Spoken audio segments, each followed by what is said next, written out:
by this year's Nobel Peace Prize winner Elie Wiesel, throwing it to Gary Carter. It is indeed an honor to stand alongside of him. Here's the way the Red Sox will stack up. Wade Boggs leading off at third base and Marty Barrett at second base. Bill Buckner, who spent the pregame acting as the hitter for Roger Clemens, was in the bullpen. Rice in the cleanup spot, followed by Dwight Evans in right field. Rich Gedman will be behind the plate. Dave Henderson will be in center field. Spike Owen the shortstop, and Roger Clemens the pitcher. The big guy, 24-4, and we'll take a look at the Mets with the leather. Defensively, and you'll see some of the changes that manager Davey Johnson has made. Heap is in left field, Dykstra is in center field, Strawberry in right field.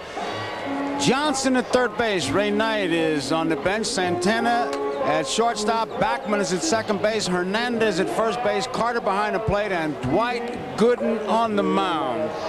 I guess you could spend about an hour talking about Dwight Gooden. There are a couple of things to talk about. His career high in strikeouts, 16 in a game. He's done that 3 times. For Dwight Gooden, he was the number 5th pick in the nation in the draft. And that goes back a ways to 1982. The people who were drafted ahead of him are kind of interesting. Sean Dunston of the Cubs, but then Augie Schmidt by Toronto, Jimmy Jones by San Diego, Brian Olkers by Minnesota, and then the Mets had a chance and they came up with a gold mine. Great fastball, good curveball. I guess his only weakness is, they say, well, he has trouble holding men on, but I go to our good friend Sandy Koufax, says yes, but he has a great ability to keep him off bases. I would think that what he'll have to do is to establish the curveball and then use that fastball to do that, but when he's in a jam, it'll be the fastball he goes to. It should be quite a battle, and it begins with the American League's leading hitter, Wade Boggs, against Dwight Gooden. Dwight Gooden in the National League anyway has a ratio of 3-to-1 fastballs to breaking balls, and Boggs loves hard stuff. So let's see. He starts him with the fastball, and the battle is joined. Wade Boggs makes that mental picture, and he's got Mike Moore of Seattle in mind, who pitches similar to Gooden. Not the same, but similar. 0-1. Ground ball to the right side, plugging the hole up with a nice reach is Backman in the dirt, and they got him anyway. That was a slow curveball that Wade Boggs was able to pull, and Backman, you see him break to his right. He was breaking towards the middle. It takes a big hop. He's off balance, but Hernandez with that magic glove makes the play. Boggs can pull that slow stuff. So Wally Backman plugs up the hole on the right side, 1 down, and the batter will be Marty Barrett. Boggs and Barrett were flip-flopped in the lineup on August the 6th. And Boggs hit over 380 from the day that they flip-flopped them and put him in the leadoff spot. Marty, meanwhile, the MVP in the LCS. 1 ball and no strikes. So Wade Boggs retired with Wally Backman taking a base hit away from him. Barrett the hitter and Billy Buckner on deck.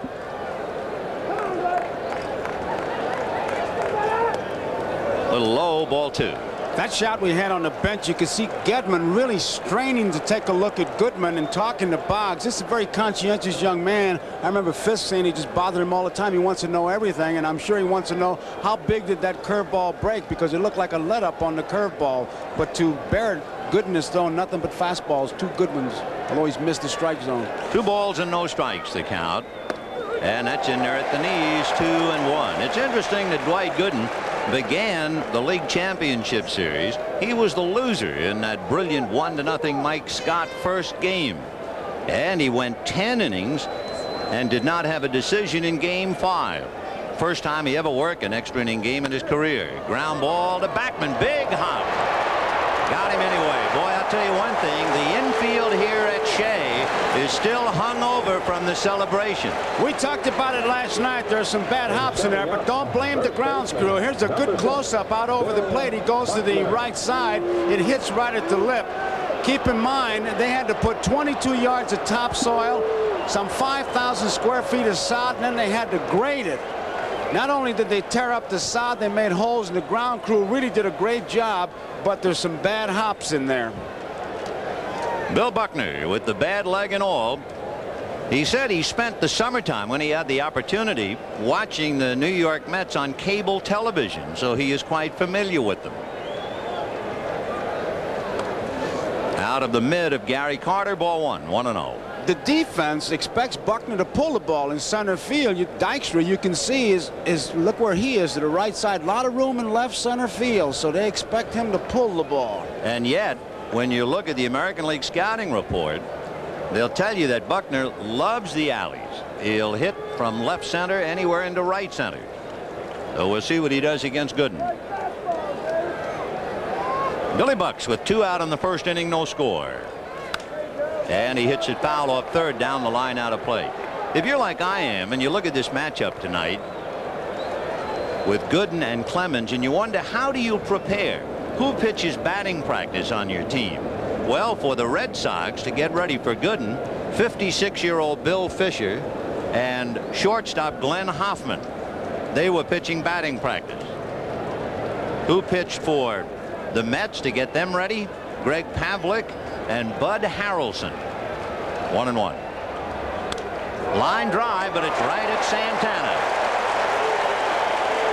So the Sox are gone in order. Started on a nice play on Wade Boggs, ball by Wally Backman. Here come the Mets. Backman at second base, Keith Hernandez at first, and Gary Carter behind the plate. Darryl Strawberry in right field, and you can see a change. Danny Heap is in left. He is an offensive hitter, loves fastballs, and so he's in there for the slumping Mookie Wilson. Howard Johnson, who hit a home run against Roger Clemens when he played for the 1984 Detroit Tigers and bats left-handed. He will be at third base for the slumping Ray Knight. Rafael Santana at short, and the pitcher for the Mets, of course, Dwight Gooden. Defensively in the outfield, Jim Rice, Henderson, and Evans in right field. The infield is Boggs, Owen, Barrett, and Buckner. The key man here is Buckner. You can bet with Dykstra and Backman 1 and 2. They're going to try to exploit Buckner with the bunt. Dykstra can bunt, Backman a lead cinch pipe to bunt. But keep in mind, Clemens, a great fielder and a great fastball. It's going to be a little tough. The interesting thing about this 24-game winner, Roger Clemens, people are talking about the fact this will be the third straight time he is working on 3 days rest. However, if you look at the number of pitches expended in his previous 2 times, why, he has lowered them each time. The last game he pitched, he only made 93 pitches. That's a strike. He made a total of 370 pitches in the League Championship Series, and he comes back on 3 days facing Dykstra. The Mets have been unable to get their game's leadoff hitter on base in any of the postseason games, and that's hit foul down the line on the count 0-2. Clemens with an exceptional fastball, a nasty slider is the way they describe it. Curveball and a forkball he may throw 10 or 15 times a game, but his control, he controls the whole strike zone, up and down, in and out. 0-2 the count to Lenny Dykstra. Fouled away. Dykstra hit 3 leadoff home runs this year. Last night they had Mookie Wilson leading off. He hit 3 this year. Dykstra, the kid they call Nails. 0-2. Got him. And so Roger Clemens announces his presence at Shea Stadium as he strikes out Lenny Dykstra. Remember, Clemens dazzled the baseball world when he struck out 20 Seattle Mariners without walking a hitter. And that's the pitch that if the Mets will try to hit it, they're going to be in deep trouble. It's the high fastball. He'll get that first strike, and then he'll just climb the ladder. Backman, who can really bunt, but it's going to be tough. Once again, Clemens a good fielder, and it's really tough to bunt that bullet that Clemens throws. He'll try to drag it past him to exploit Buckner's bad wheels. Boggs in on the grass at third, and the pitch at trifle high, ball 1. One other thing, and there's no reason to point it out except it's a fact. You have Roger Clemens, the pride of the University of Texas, on the mound. The plate umpire is Jim Evans. Jim Evans, a graduate of the University of Texas. Fouled away. 1-1. All fastballs. He's rearing back, and if there's one thing about him as we look at Davy Johnson, You talk to Bill Fisher, McNamara, the players, they said Roger Clemens comes right at you. The first pitch that Backman laid off is the one that they're going to have to lay off, but it's a tough pitch because it looks so good. High fastball. 1-1. Just to keep Boggs on the move. 2 balls and 1 strike. When he bunts, he's very successful. In fact, this year, Backman was 10 for 20 when he bunted. He worked with Bobby Valentine when Valentine was a coach here, and he said he used to bunt at least 100 balls a day, and they had a system worked out. Valentine would sit at first base with his legs spread and let Backman bunt that. He said he bunted 1,000 balls, he'd have been safe on 900 of them. You talk about confidence. Yeah, he's not very shy on that, is he? Not at all. 2-1 to Wally Backman. Out of Oregon, and the big Texan after him. 2-1 on the corner. 2-2. Jim Evans, by the way, the plate umpire, played baseball at the University of Texas, so it's kind of an alumni meeting with Roger on the mound, Evans behind the plate, Spike Owen at short, and Calvin Schiraldi in the bullpen.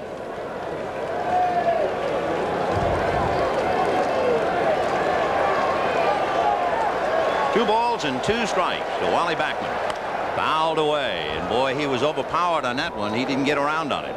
And when you talk about Clemens' fastball, he'll go with a riding fastball, and he can sink it. So far, he has really not let the Mets see anything but that real hard stuff. 2-2. There's a breaking ball. First one he's thrown, and he missed inside. Little slider. 3-2. So Backman trying to get aboard with Keith Hernandez on deck, to be followed by Gary Carter.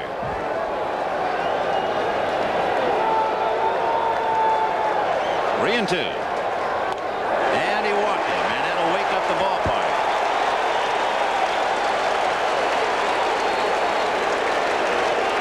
So you have Backman at first, Buckner coming over to hold him on, and Keith Hernandez coming up. Hernandez, definitely the leader on this ball club. Very much so. He's the one who gave him a little bit of a pep talk before the game, a motivational kind of thing, because the papers and everybody talking about a slump, and then something appeared in the paper about some of the Red Sox players saying this is a club that won 108 games. It didn't set too well. And you can sure Keith tried to use that quote. We'll see now if he can use the bat. Backman at first, 1 out in the first inning, no score. Fastball that got away from Gedman, not far enough, and holding on is Backman with a left-hand hitter up there, while he might have lost sight of the ball for the split second and decided to hold. They have Clemens timed his delivery to the plate, his first move to the plate, between 1.23 and 1.39. That's towards the plate. They have Gedman time between 1.87 and 2.8. Contact to contact. When that ball hits his mitt, that's how long it takes him to get rid of it. You talk about down to the fine points. Backman just underneath Buckner's tag. You know how you can sum up Roger Clemens' year without getting into numbers? How about this? He lost his first game early in July. He lost his last game early in August. And that was it. 1 ball, no strikes. Remember yesterday on our broadcast, Davey talked about that Hurst and Clemens have balk moves. He made no bones about it. It's a good move, and he's got Backman diving back. You know, it's a horrifying thought if you're a National League hitter, other than the Mets. The Mets drafted Dwight Gooden in 1982. And as you watch Backman, how about this thought? The Mets drafted Roger Clemens in 1981, but he opted to stay in college. High pop fly, twisting down the left field line, curling towards the seats, and back in, out of play. Gives Hernandez another swing. There are auxiliary seats, box seats, which are to the advantage of the hitter. It cuts down foul territory, and they were rather important in the recent LCS with Houston. So that might have been playable early in the year, but not now, and we'll see what Hernandez does with the break. 1 ball and 1 strike. Roger Clemens and Dwight Gooden. What a marquee tonight. Backman held on by Buckner.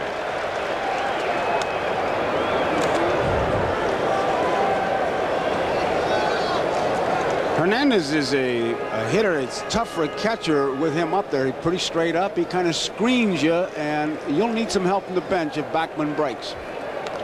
Still 1-1. Keith Hernandez hits and run, but only occasionally. That's the best way you can put it. They just as soon keep the first baseman anchored on the bag and give him the hole on the right side. Meanwhile, Clemens has thrown over 4 times to try and take a little bit off Wally Backman at first. He's got a good move. This is the last one. Backman is back easily, and the confidence on the mound now is, I'm sure, one of those things. Hey, look, it's okay to keep throwing over there, but don't lose your concentration now and worry about the runner more than you do the hitter. So he has made 2 pitches to the plate, 1 ball, 1 strike, and 4 throws to first. 1 out, first inning, no score. If you joined us a wee bit late, the Sox went out in order. Boggs lost a hit on a good play by Backman. And he goes. Shortstop covers the throw down. They got him, and easily.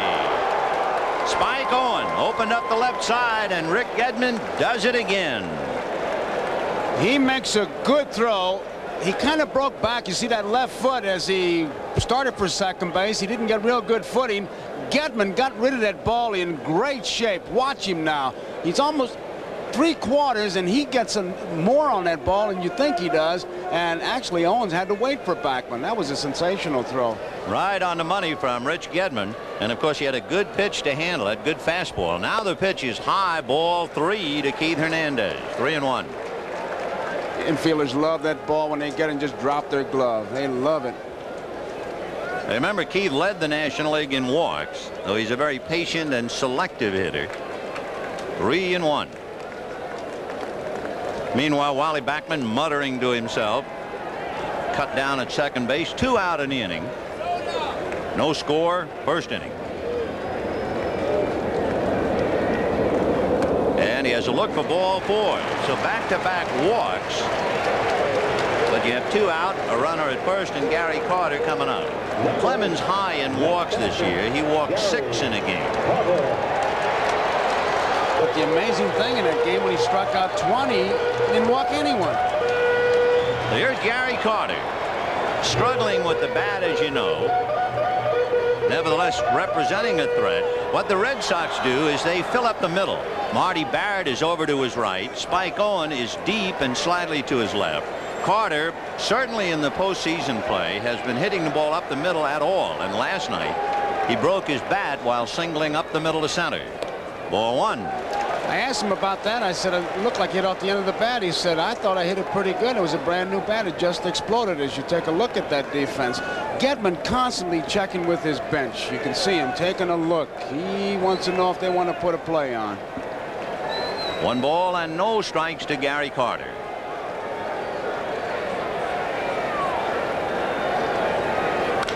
Big one foul outside of third and down the line. Well, nice play. Holding on, Hernandez. Vin, that shot that we just had from center field, I found interesting because when Gedman gave his target, I just looked at it and I said, I wonder if he can reach that outside part of the plate with the stance that Gary Carter's using. Tell you another thing, Gedman was gesturing over to the dugout and raising his leg. Perhaps they're trying to get Roger Clemens to lower his kick and speed up his move to the plate a little bit. Ball 2, 2-1. I'll tell you one thing, and that's what Gedman's going out to talk about. When a pitcher is high, like Rich Gedman, ideally, as a pitcher is delivering, as his knee comes up, the pitcher is taking the ball out of his glove. If he is carrying the ball, in other words, as his hands are together when the knee comes up, if he carries the ball in the glove, then his arm is too late in his follow through. He hurries and he's high. And I think that's what Bill Fisher was telling Gedman to tell him. You've got to get the ball out of your glove when you raise your knee. That, and the other trouble spot is that left shoulder. Fisher said he watches that. If he gets wild high, it's because he's opening too soon. 2-1 to count. Breaking ball, and that's high. Ball 3, 3-1. Take a look at his motion and see if he is, quote, carrying the ball, unquote. Now watch the knee. See, the ball is still in the glove. And that's his problem. And that's one of the big problems that Fisher is always looking for. And that's the exact expression he uses, carrying the ball. 3-1. Breaking ball, and that time he got it over. 3-2. He carried that baby right in there. So Hernandez will be going on the pitch. 2 down, first inning, no score. On deck, Darryl Strawberry. So if you Carter, even though he just came in with that slow curveball for a strike, I would think you're looking fastball. Well, with 2 strikes, he better be looking baseball.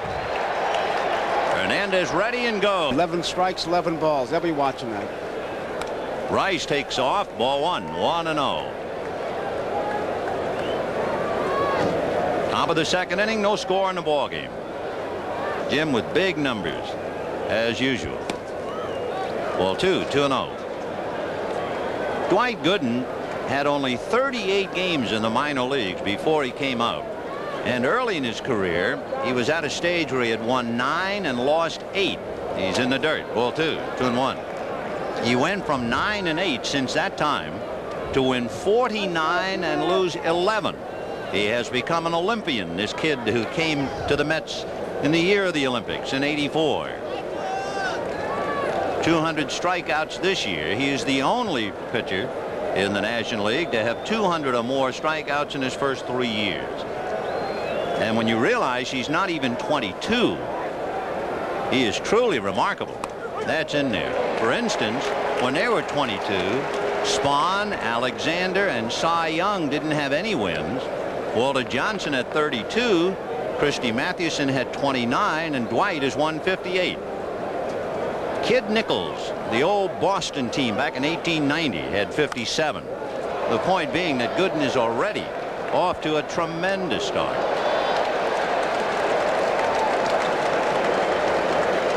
You knew the temperature was going to be warmer with all the heat we're going to look at tonight. Gooden and Clemens. 3-2 to Jim Rice. Bad swing on a bad ball, and he's mad at himself. He knew that was a bad ball, high and tight. Gooden, when he delivers it, watch him look away. He looks away there, and he doesn't pick up that plate until a little bit late, and there you see it. By the way, since we see Jim Rice strike out, there's a little note. People will profit as to what happens tonight. Rice going down on strikes, and the hitter will be Dwight Evans. There's a firm that makes baseball bats. Breaking ball is down and low. There's also a firm that makes gloves. And the company that makes gloves, they have Rice and Gooden as endorsers of that glove. So Spalding will give 16 gloves to youth organization when Rice strikes out, because that's Gooden's numbers. So 16 gloves are on the way to the kids. If Rice gets a base hit, since he wears number 14, 14 gloves will go to the kids. So no matter what happens with Rice and Gooden, if there's a strikeout or a hit, the kids will profit by it. I hope next year Gooden changes it to 166, his number, and Rice 144. 2-0, the count to Dwight Evans. Crowding him inside and finding the corner anyway. The plate umpire Jim Evans held up that right hand. The scoreboard went 3-0, but we have to believe the count is 2 balls and 1 strike.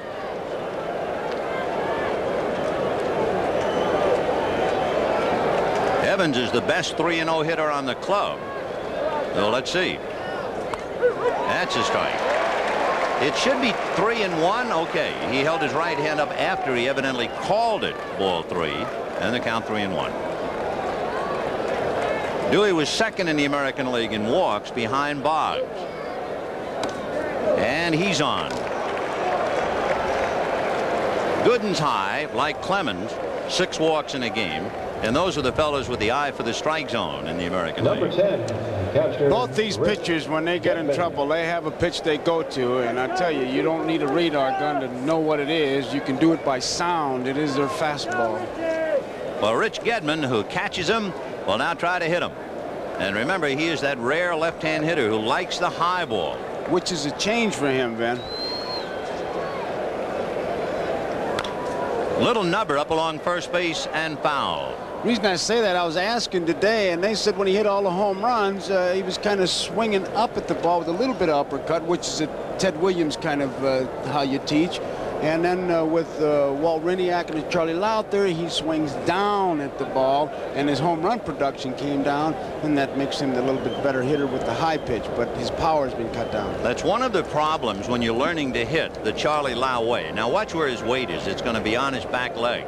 Sometimes if you get so much weight on your back leg that you actually feel a little strain on the front of the right leg, it's almost like trying to get up out of a chair. You get up over the ball.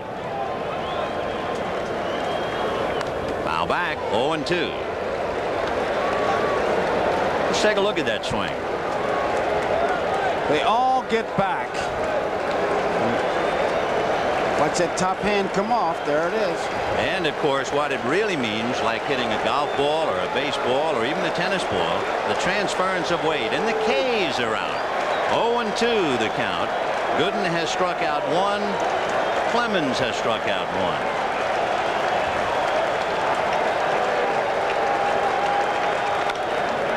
Bouncer slowly to the right side to Backman. He played that like a rolling hand grenade because of the infield. So Evans at second base with 2 down, and Dave Henderson will be coming up. Now batting for center field. If you remember last night, Dave Henderson was the on-deck hitter rushing to home plate to signal to Rice, who was scoring, and he collided head-on with Ron Darling, who was backing up the play. And of all the lines written about it, John Lowe of the Detroit Free Press wrote, "You never know who you'll run into in New York." That summed it up. John McNamara wants to come out and talk to Jim Evans. The ball. I don't know. I wonder if it's blowing into his mouth or what if they've got that rule. Let's see. I just read John say ball. And that's what they want to do. They want to look at it. Look at his hand. Yep. Now they're going to call Davy Johnson out, evidently. After all the complaining the Mets did about Mike Scott scuffing the ball, now it is John McNamara calling Dwight Gooden about something to do with the ball or a substance on his hand. Let's see. I remember once a game with Don Drysdale, who wore a copper bracelet because he had an arthritic wrist, and the other team made him take the bracelet off, and people all over Southern California were furious because they thought that was really picking on him. They kept that ball in play, so it wasn't the ball, whatever he did. And I imagine it's a move of McNamara's to try to get inside Gooden's head. Well, they were certainly looking at the ball. He's looking at, is it a piece of tape? He's talking about rubbing the ball up. But now the ball, it looks like it's scuffed right in the middle. He's showing him something, or is he? He kept the ball in play, though. Yep. It was a ground ball. Remember to Wally Backman. He threw to first. They threw it over to Gooden, and then all of a sudden McNamara said something about the ball, and Jim Evans went out there. All right, here's Dave Henderson. Apparently, Dwight Gooden had a small piece of tape on his finger, and they asked him to take it off. The umpires have allowed the pitchers to go to their mouths on the mound, blowing on their hands because of the cool weather. 0-1 to count to Dave Henderson. Fouled away a little late. Hendu had 15 home runs during the regular year. He's got some size. I tell you, if Dwight Gooden starts to scuff up the ball as hard as he throws, I think I'd call and get a subpoena and go out and look at him. You know, there was a little bit of byplay last night when Chub Feeney, the National League president, threw the ball to Gary Carter. He examined it as if he thought the throw ball might have been scuffed up. 0-2 on the ring finger of his left hand. Now, the left hand is in the glove. The left index finger is out of the glove. But evidently, when he would rub up the ball, the Red Sox felt that that piece of tape was an unfair advantage, and perhaps he was applying a foreign substance, so they made him remove it. I think they're just trying to get inside his head and make him think about something, because they're going to put another piece of tape on there. Well, they put that back in, and we'll see if they discuss it some more. Imagine that World Series might be decided by a Band-Aid. All right, bottom of the second inning. Band-Aid or no, here is Darryl Strawberry, followed by Danny Heap And then Howard Johnson. Strawberry, as you know, a tough time at the plate. He has been in 7 postseason games. He has struck out twice each game.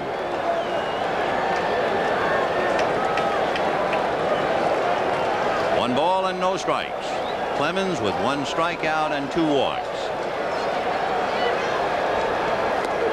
That might have been the fork That ball. was the fork ball, Ben. He throws it 10-15 times a game. And Strawberry, the hitter, good fastball hitter, tries to pull, but he's got enough power to hit it out of the park in any place. 1-1. Fastball in there. So after looking at the fork ball, he comes back with the bullet, and the count 1-2. That's vintage Roger Clemens. Now he can go any way he wants. He can go after him here or set it up for the 2-2 pitch. Fastball outside. High for 2-2. Strawberry, of course, with a lot of bat action. He's not a quiet hitter at all. He's in constant motion, and he'll cock the top of the bat towards the pitcher, and that hurts him a lot when somebody can throw hard like a Clemens. There's the cock and the wiggle. Ball 3, and Rogers high again. And that's the danger sign with Roger when he gets high out of that zone. A memorable meeting, I'm sure, for both of them. Remember, when Roger Clemens pitched in the All-Star game, he worked on 2 days rest. He worked a perfect 3 innings. 3-2. High foul out of play. On deck, Danny Heap, and then Howard Johnson.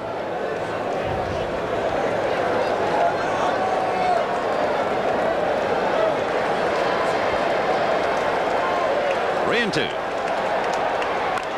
Fouled away again, and he's making Clemens work, and the number of pitches keeps mounting up. Yes, it does, but he missed his pitch that time, Roger Clemens did. You saw Gedman go low inside. That's been the target inside that Strawberry has not been sure of in the playoffs and here in the World Series. And Gedman, that was the first time they went inside, and looked like he started to lean that time to go inside. Watch Gedman as he does it late, so you can't pick it up, but he'll tip it off. Remember, he's got a big strike zone there. Strawberry 6-6. Got him, and it continues. For Darryl Strawberry, he has to be worrying now and pressing, and that's the 15th time he has struck out, and he's muttering to himself. And it's just a pure hard fastball, and I mean he cuts it loose right down the center of the plate and just overpowers him. 1 away, and the batter will be Danny Heap, a very aggressive hitter. One thing about Heap, he's the boy who was traded for Mike Scott. He doesn't get cheated up there. Strike. Funny kid, man. He saw Kevin Mitchell's autograph. He said it looks like an EKG. He's a pretty good jockey. 1 away, 2nd inning, no score.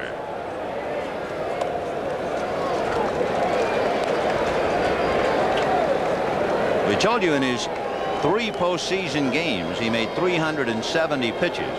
However, he reduced them each time from 143 to the last time where he made only 93.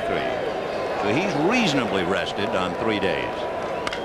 High drive to dead center. Back goes Henderson, away back to the track, and hauls it in. A thoroughly big league play because he turned his back on the ball and went after it. And it's a tricky park. Well, he was talking about the outfield out there. He had a little bit of trouble when he turned. Now he finds it. Look at him. Watch his footing. He wasn't sure of the footing. Glad to get on that warning track, and you see him look straight down. Every pitcher has one part of the park they call their out pitch, where they want to have the guy hit it, and it's pretty obvious. The out place here is dead center field. 410 dead center. Danny Heap shakes his head after a long out to center, and the batter is Howard Johnson, a member of the world champion Detroit Tigers in '84. And Davy Johnson remembered that Howard Johnson had homered against Clemens 2 years ago. It's a long time ago, but he's got a left-handed bat in there instead of Ray Knight. 0-1. Change, foul back. Tell you, when Gedman gives that sign to Clemens and he puts that glove there like that first fastball, he didn't have to move it. You get a guy like that, you could catch him with a pair of pliers. They don't hang out the K signs, but Roger has him 0-2.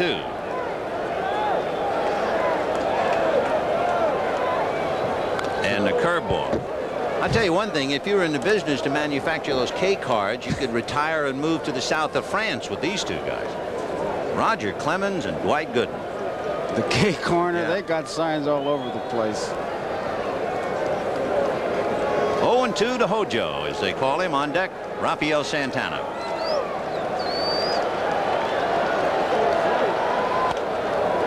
One and two.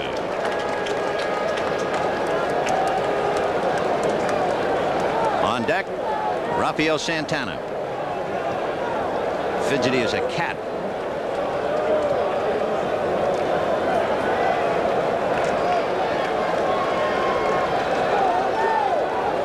Ooh. Boy, that fastball really sailed high. 2-2. Did you see where that target was? Because Clemens is a guy who pitches to a target. And those are things when you go back to the benches, we look at Carter and Hernandez and Stottlemyre, and they're talking, obviously, he's talking about the fastball riding high. Gedman will go back to the bench and say, hey, boy, he really missed with that one. Let's watch him. 2 balls, 2 strikes. He wanted him to shake him off. He wants it to happen right here. He doesn't want to go 3-2.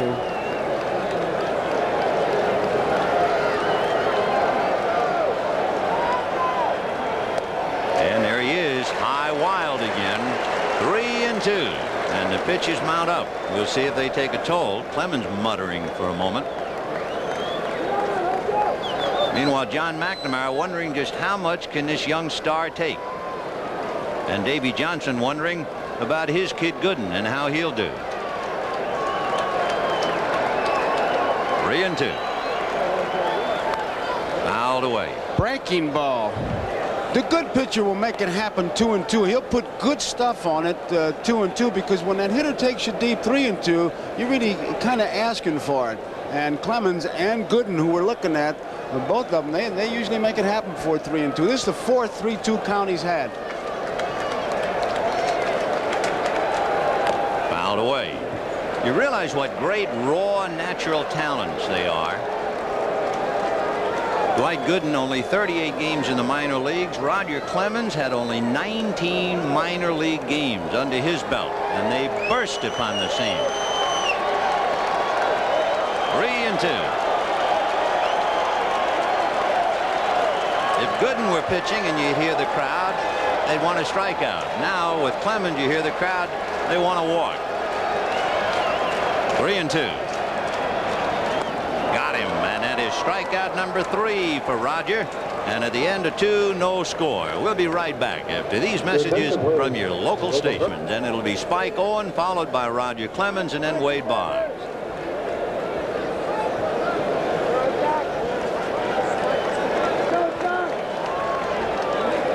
Top of the 3rd, no score.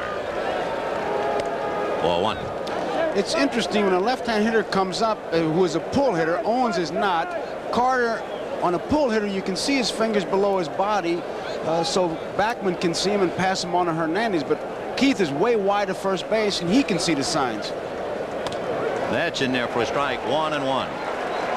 Backman tells Hernandez, and Santana tells the third baseman, whoever it is, there you see Wally, on the slow curveball, the off-speed pitch. That's what Keith wants to know with the left-hand batter up there. And Backman is the, well, what, control center? Right.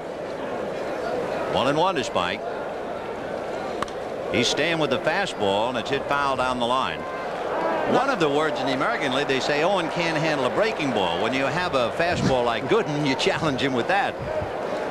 Not to belabor the point, but just by comparison, watch Carter when he gives the sign with Owens, and we got Boggs coming up. I would almost bet that you'd be able to see the fingers down below the body with Boggs.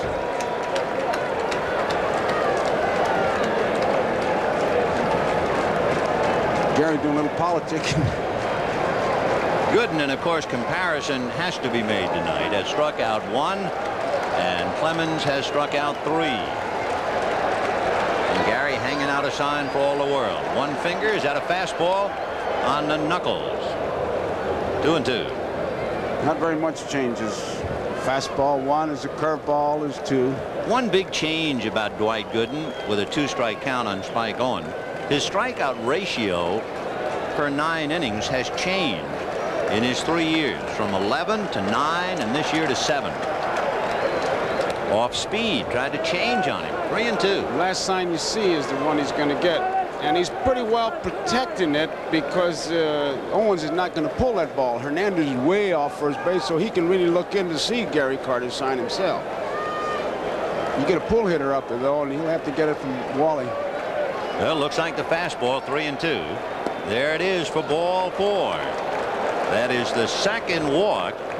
And although Dwight Gooden probably doesn't know it, Spike Owen hit only 138 against American League right-hand pitchers this year.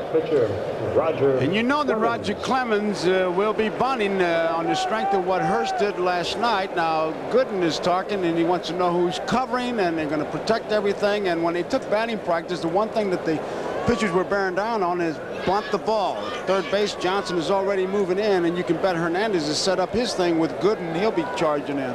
The last time to our knowledge that Roger Clemens swung a bat was in his junior year at the University of Texas. And you might be interested what his batting average was. He was not a big man on campus with the bat. Got the bunt down, but there's Hernandez, a one-hopper to Santana that gets away. A bad throw by Hernandez, and he didn't have to hurry it that much. And now the Red Sox are in business, first and second, and nobody out. That's the thing that surprises you. Look at Hernandez. He knows he's going to get the bunt, and he's going to take it right away from Gooden. He should set himself, but he threw it on a run for some reason. A one-hopper that could not be handled, and he had plenty of time, so that really comes as a surprise, and he really has to be upset with himself. That's such an easy play for a left-handed first baseman. There was no reason to jump in the air and throw, and now you can see his reaction to a bad play on his part. Yep. He knew he made a bad play. Now he has dug a hole for his pitcher. First and second, nobody out. Boggs, Barrett, and Buckner coming up. The error charge to Hernandez, of course, and the fastball a strike. Remember, Boggs lost a hit on a good play by Wally Backman, plugging up the hole in the first inning. Last night he took the swing he wanted to and hit a line drive to the shortstop, and he pulled a slow curveball. If he gets any off-speed pitch, he's got a big gap. Backman is cheating towards second base, but the fastball, he's going to go from the center to left field. 0-1. Fastball, he was late on it, and the count 0-2. He waits on that pitch. No balls and 2 strikes. One thing they say about Boggs, and they're all superlatives, you can see Hernandez, he's talking to the first base umpire, Harry Wendelstedt, just trying to get it out of his craw. Boggs is the best 2-strike hitter on the Sox, but I guess he's the best 1-strike, 1-ball, or you name it hitter. His favorite count is 2-2. Led the majors in hitting 3 of the last 4 years. Fouled away, and that was a protective swing. It was a fastball on the outside part of the plate. You talk about hitting a ball out of the catcher's mitt. That's just about what he did, and that's why he's such a great hitter. That's right. When he gets the count of 3-2, the pitcher's in the hole. That was the emergency swing. You only swing in case of emergency. 0-2 the count. Gooden with 1 strikeout. Got a bad play by Hernandez, so now he's struggling. And that's hit down the left field line. It is in there. Fair ball and going in the corner. In comes Owen. To third goes Clemens on a double by Boggs. And the Red Sox lead the Mets 1-0 in the 3rd inning. And make no mistake about it, the atmosphere here in New York has changed dramatically from what it was before the start of the first game. Watch him go with the pitch. He was going that way all along. He programs himself. There's the base hit. Fair by a couple feet. The day before, he works it out, and then with Walt Riniak, his guru, he sits with him, and before the game starts, he has a mental picture of 4 swings and the perfect swing, and he compares it to a pitcher who he has faced. Now, we said earlier, it's Mike Moore of Seattle who comes closest in Wade Boggs' mind to Dwight Gooden as far as delivery. Well, with runners at second and third, nobody out. The error by Hernandez, a big play. Here's Marty Barrett. Breaking ball, ball 1. There was almost a defiant air in New York from the fans, particularly of how good the Mets were. They were destiny's darlings, and they were going to, in some quarters, even sweep the Red Sox. But the Red Sox feel that they have a chunk of destiny going for them. And when they won 1-0 last night, all of a sudden the city of New York was not quite so sure. 1-0.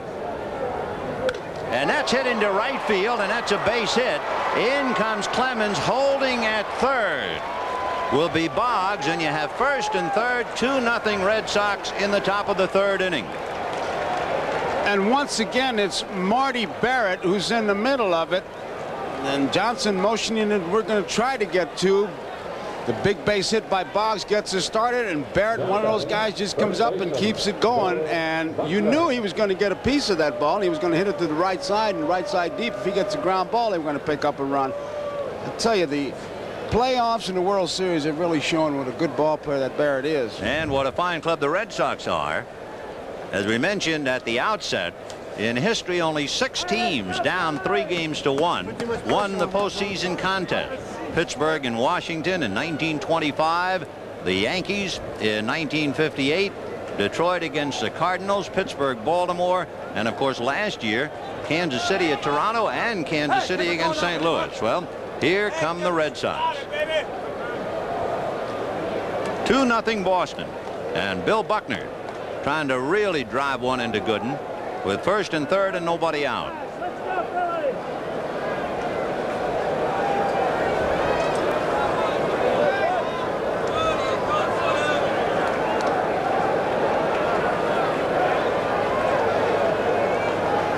Buckner lined to Santana in the first inning. Ball 1. Buckner, of course, with the bad legs, was second in the major leagues and led the Red Sox in grounding into double plays, 25. And if you remember, he hit into a double play in the first inning last night. He's wearing those high top shoes, and he has vowed to never play another game without wearing them. 1 ball and no strikes. Off speed, and it's hit into right field for the base hit. In comes Boggs. Stopping at second is Barrett, and for a slumping New York Mets team, they're down 3-0. That slow curveball really surprises me because they had the gap between first and second, and it's really the one pitch that he can pull. Now Hernandez kind of guarding that line, but it's in the hole.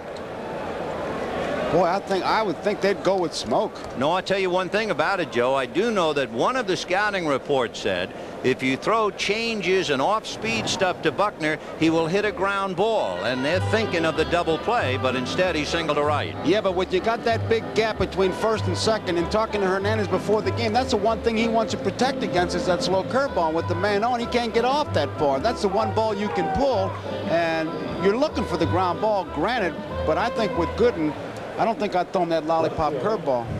Well, it is 3-0 Red Sox in the top of the third.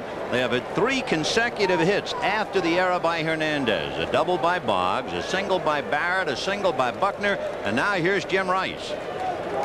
Barrett at second and Buckner at first, and still, remember, nobody out. Watch the first pitch. That's his style. First pitch fastball and a towering drive to right.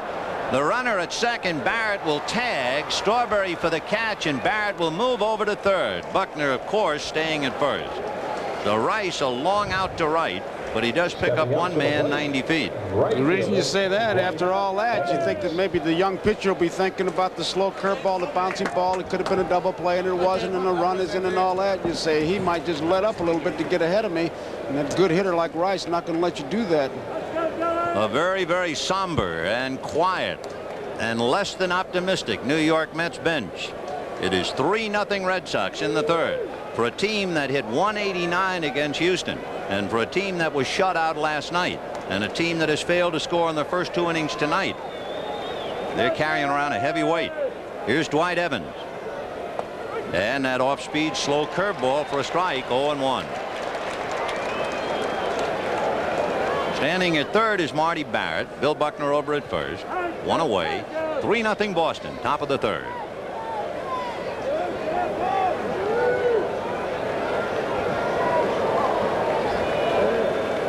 And And a breaking ball, and he was over anxious and chased a bad one. Now that was a curveball. That was a hard curveball. Now you throw that to Buckner, and I can't second guess that. But that lollipop rainbow American Legion job, you got to wonder.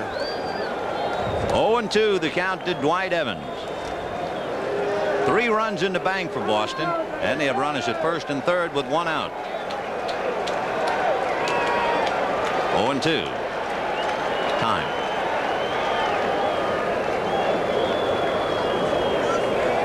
Gooden began the inning with a walk, and then of course the bad play by Hernandez. Then Boggs doubled and singles by Barrett and Buckner.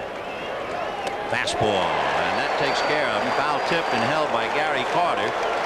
That's the second out, and it's also the second strikeout for Dwight Gooden, whose high this year was 13 in a game against Pittsburgh. Target's right down the middle, and that's where it was. Just a good hard fastball. So with 2 down, Rich Gedman the batter. Gedman grounded out in the second inning. Buckner at first, Barrett at third. Hernandez behind Buckner. He's not going to hold him on. Little heat away, ball 1, 1-0.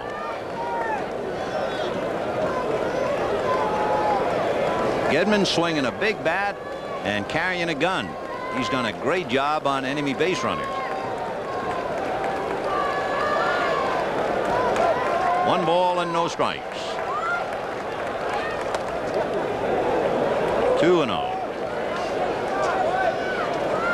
After Gedman, you have the center fielder Dave Henderson.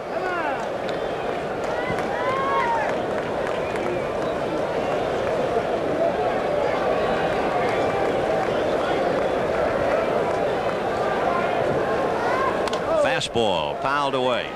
Tim Tuffle was very careful and did a very good job in interviews after the game last night. The kid who committed the error at second base and it meant the game. And he was talking about the crowd here at Shea, and he said, I don't want to sound like I'm imitating Yogi Berra, but he said, you hear this crowd even when it's quiet. Well, I'll tell you one thing, I don't remember it being any more quiet than it is last night and again tonight. 2-1.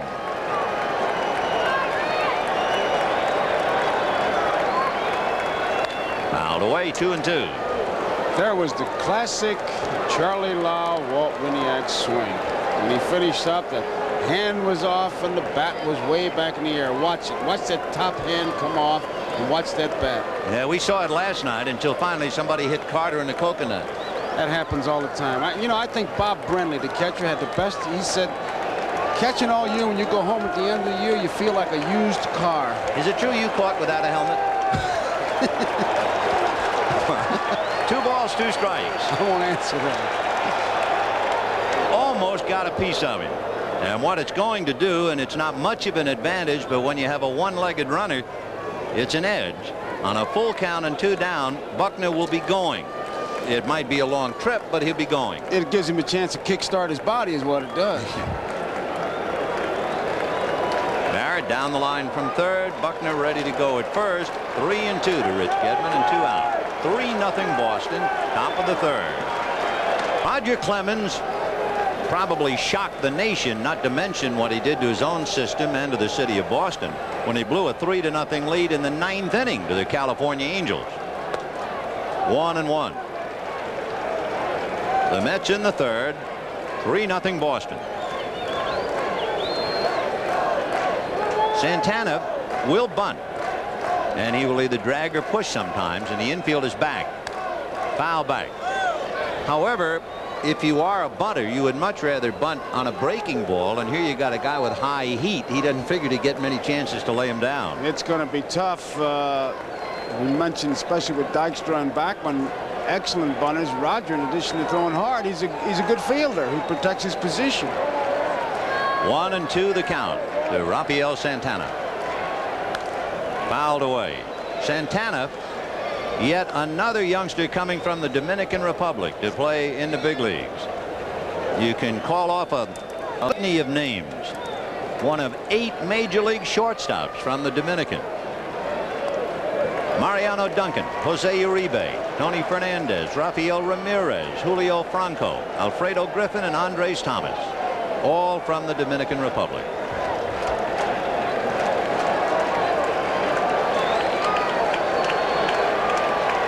Fastball hit over the mound off the glove of Clemens, deflected to Owen, who has trouble throwing it. It's too late. And the ball pops out of Buckner's mitt anyway, but Spike Owen double clutched and still couldn't get it. It was deflected by Clemens, and that's what made the difference. He couldn't get the ball out of his webbing. Watch it. And now, batting for the Mets, Just enough. pitcher Dwight Gooden. And he really threw a palm ball over there is what he did. He really couldn't get anything on it.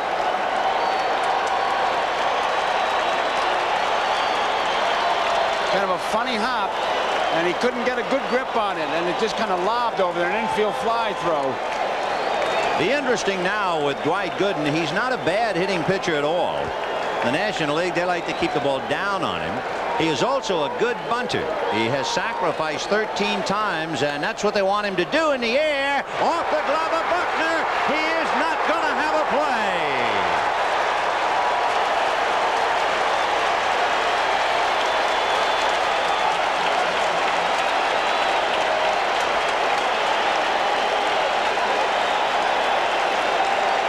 He pushed that ball. He tried to make the catch, and when he saw himself falling, and it's certainly going to bunt it towards Buckner's way, it was not a good bunt, but perfect with the results.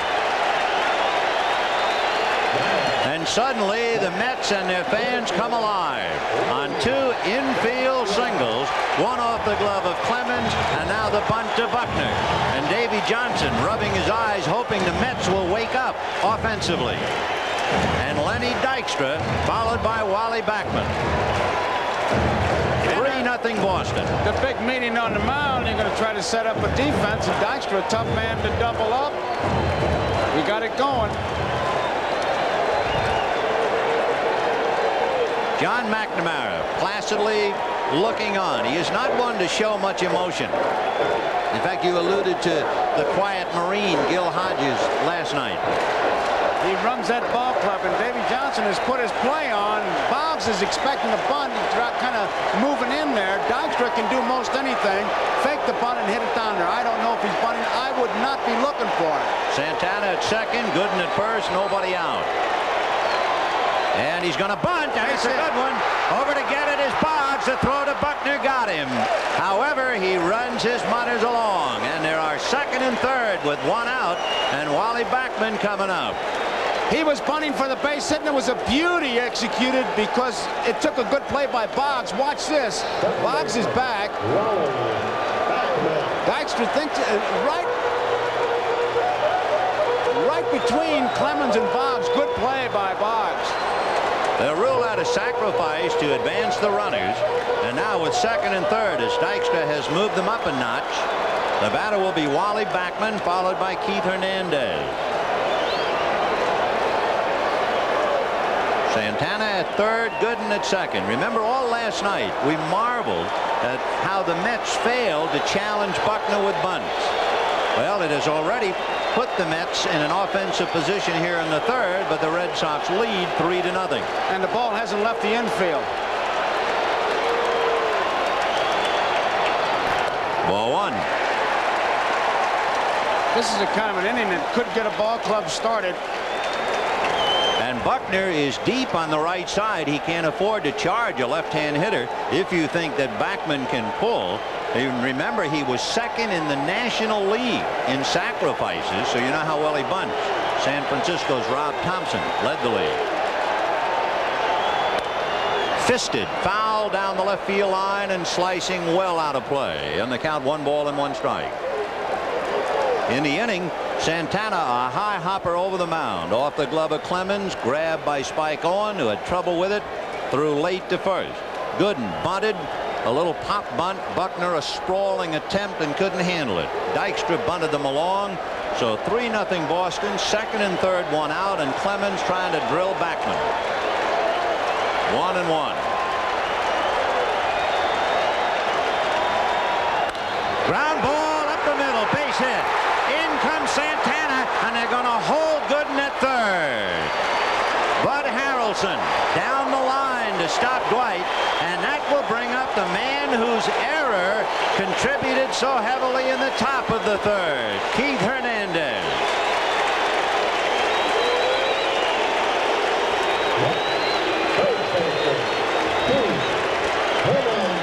Backman, who uses the middle of the diamond, he figures if I hit late, it's going to be a base hit. If I hit early, it's a base hit. If I hit it perfectly, right back up the middle.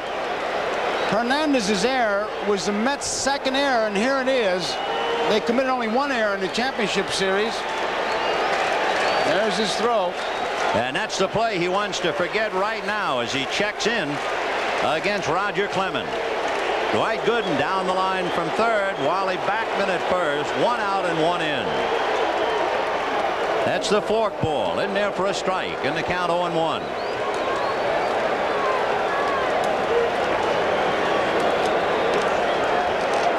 Gooden down the line from third. Backman held on by Buckner. 1 away.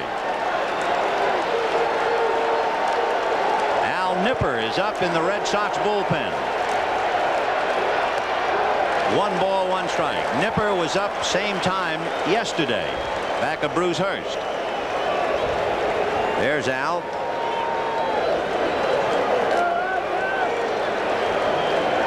One and 1 to count to Keith Hernandez. Hernandez walked in the first inning. He wants a birthday present early. He'll be 33 tomorrow.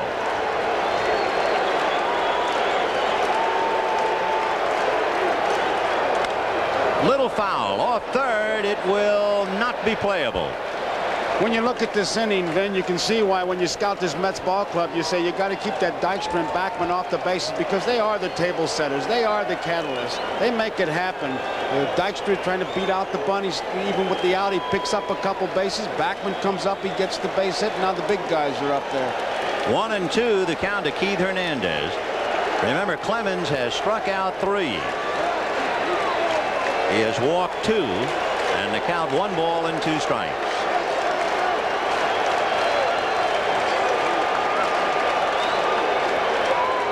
Fastball hit off the leg of Clemens. Over to get it is Boggs. Off balance throw, got him. And a fine play by Wade. Aid his own cause. We'll take another look and see where it hits Clemens on the inside of the left shoe, although he did get his glove down. It's a 1-5-3 out thanks to Boggs. The tying run is now at second with 2 out, and trying to pick him up, Gary Carter.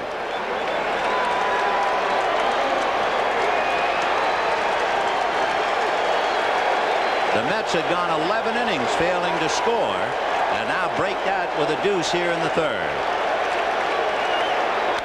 Big bouncer smothered by Boggs, who makes the play. What a clinic he put on this inning. So the Mets are bogged down, but they do come up with 2. And at the end of 3, the Red Sox 3, the Mets 2. Really made some good plays. There's a play off Carter. It's one thing to dive and not get that ball jarred loose, and then have enough presence of mind to get up and gun it over there, which he did. Many times guys will make a play and they'll want to have a press conference after they have a great play and say, hey, look what I did. So Wade Boggs, who is known for his bat, puts his glove in the display window tonight, made a fine play on the comebacker by Hernandez that hit Clemens off the leg, and then tops that as he takes a hit and an RBI and the tying runaway on the ball hit by Carter. And you see a guy like that in the years he's had with the bat, how much he's improved with the glove, because that was supposed to be the rap against him. Good hitter, but didn't know what to do with the glove, and he's worked, and you just saw tonight what he can do with that glove. He's done a pretty good job with it. Here's Dave Henderson. He'll be followed by Spike Owen, and then Roger Clemens. Al Nipper has stopped throwing in the bullpen. Henderson flied to center in the second inning. If you are a baseball fan, you're also a historian. One goes with the other. And in this dream matchup tonight of Dwight Gooden and Roger Clemens, just riffle through the pages of baseball history, and there have been some magnificent matchups. A towering smash into left center. Dykstra to the track, at the wall, gone. Hendu hits it out, and the Red Sox lead the Mets 4-2. And look at that fan holding onto his head.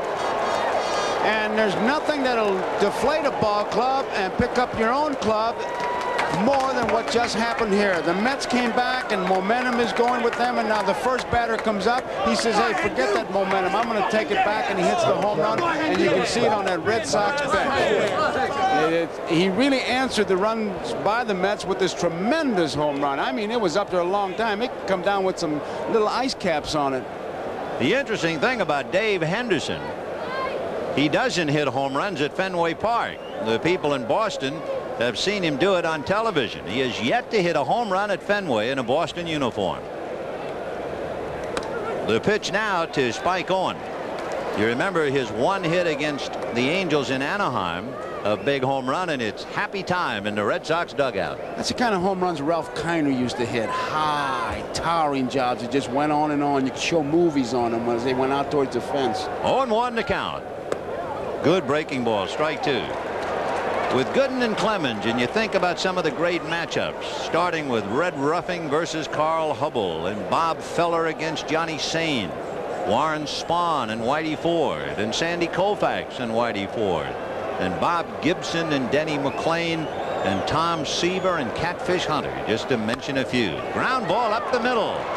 So here come the Sox. They come right back after the Mets. A home run followed by a single, and Roger Clemens coming up in what would appear to be another bunt situation. And that's exactly what Hernandez is going to tell Dwight Gooden as we look at Mel Stottlemyre and Davy Johnson. Hernandez, who sets up a couple plays, if he's going to go in and go back for a possible pickoff, he'll tell him which pitch, like maybe on the second pitch or whatever. But I guarantee you they'll be charging hard this time. It was interesting, too. We take a shot at Mel Stottlemyre after we're talking about great matchups. Stottlemyre, the pitching coach for the Mets, went up against Bob Gibson 3 times in the '64 World Series. You draw the aces if you're a good pitcher. And he wound up 1-1 with the great Gibby. So Clemens looking to bunt. Howard Johnson on the grass at third. Hernandez ready to come to the plate. And that's a little high. Going to be tough to bunt it down that first base line. There goes Hernandez again. He's the defensive general, and what he does, he tells him, hey, I'm going to go in, so don't throw to first base, or I'm going to go in a couple steps and I'm going to go back. He leaves nothing to chance. 1 ball and no strikes to Roger Clemens. Nobody out in the fourth. 4-2 Boston. Ball 2. Clemens looking right into the dugout rather than normally at the third base coach, and now he looks at Latch, but he's still looking really into the dugout. And Rene going through the signs. Got to believe that means absolutely nothing except keep bunting. And Clemens wasn't sure, and he backed out, and Rene had to go through him again. It's amazing, though, during the course of a year, how a manager will be seduced into taking the bunt away because of the count. Oh, no. Yeah, there you see, I told you. Oh, I can't believe that. Let me tell you, I've seen it a million times. You say to your pitcher, go up there and bunt because I want to stay out of the double play, okay? And all of a sudden the count is 2 balls and no strikes, and you say, I can't resist it. Take a shot. When was the last time he batted? A junior in college. And so 2 balls and no strikes against Gooden. I mean, you think he's got the upper hand? Hey, baby, you're looking at it. I'm watching it. Who wrote that book? 2-1 the count. He'd be bunting from the time he got on the team bus. Now let's see if he's back to bunting again. Yep. And the bunt, a chopper, and this time Hernandez only play is to Backman covering. So Clemens, as if he's been doing it all year, lays down the bunt after taking a shot. And with a runner at second and 1 out, Wade Boggs will be coming up. Rick Aguilera begins to loosen up in the Mets bullpen. I would expect him to be a good bunter as we look at Aguilera playing for Cliff Gustafson down in Texas, because basically good fundamental coach, but hitting, that's natural. You either can or you can't, and I'm representing those that can't. He must be a great hitter. They let him swing 2-0 in the World Series. What a matchup. Boggs robbed of a hit by Backman, doubled, and then made 2 great plays defensively in the 3rd inning and fouls it away. Interesting. A bat manufacturer gave each Red Sox a memorial bat for the year 1986. Now, the pitchers never used a bat in the American League, so they opted, all of them, for a Wade Boggs model. Smart. See what Bob Stanley said? He said he hopes he gets a chance to break his bat so he can put it in a trophy case. And he's going to be like Lefty Gomez. The only way he can break it if he backs over him coming out of the garage. 0-1 to count to Wade Boggs. Trying to pick up Spike Owen at second base. It's 4-2 Boston. We're in the top of the fourth inning.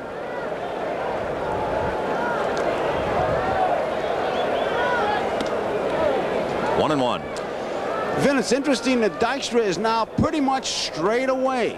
I mean, he was a little bit over in right center. There you see him. Now, Boggs uses the center of that diamond. That fastball, he'll go from the middle of the diamond over. The breaking ball, he'll pull. 1-1 to count to Wade. And there's the breaking ball, but he missed outside with it. Ball 2, 2-1. Aguilera throwing in the Mets bullpen for two reasons. If the Sox get out of hand, they'll have to go for the hook. But also, Gooden is due to bat fifth when the Mets come up in the bottom of the fourth inning. So Johnson, looking ahead, might be thinking hitter. 2-1.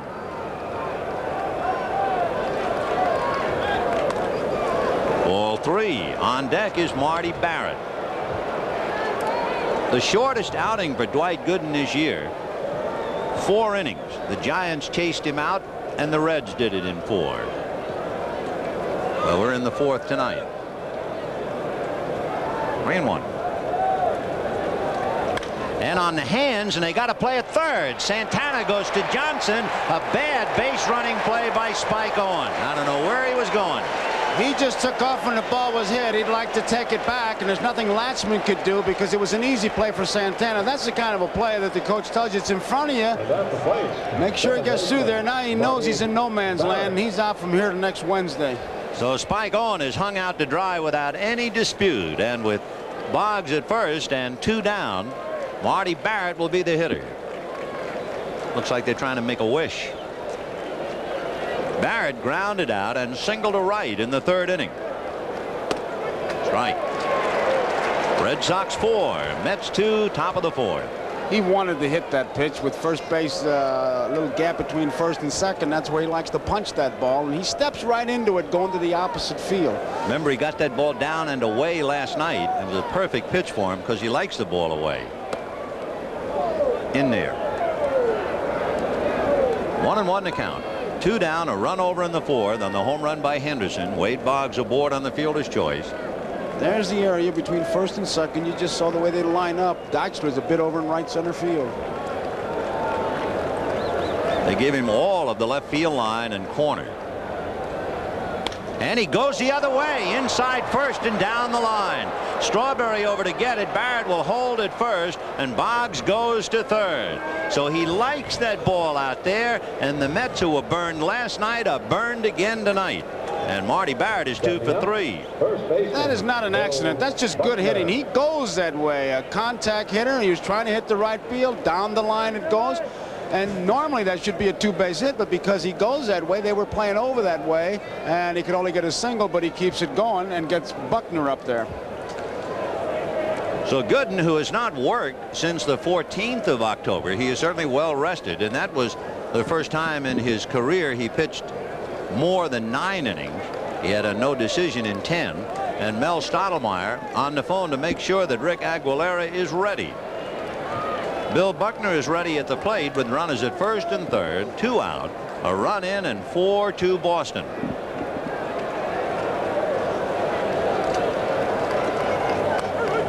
In there. He's made 68 pitches, Vin, and we are in the 4th inning.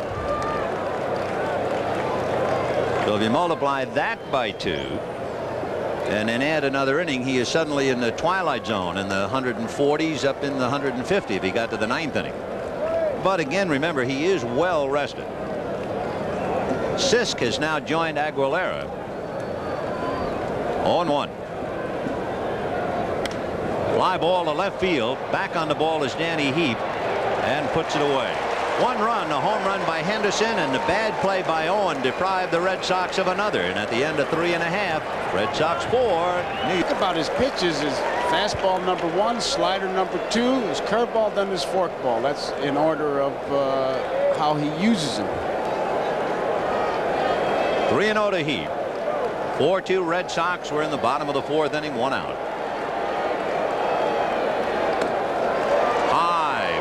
4. So Rogers fighting it. He has walked 3. He has struck out 3. Third baseman, And the Howard batter will be Howard Johnson, who struck out in the 2nd inning. This is the concern area, too, for the Red Sox, is that middle relief. This is what they were worried about. And we saw Nipper up briefly. He is not throwing now. The pen is quiet.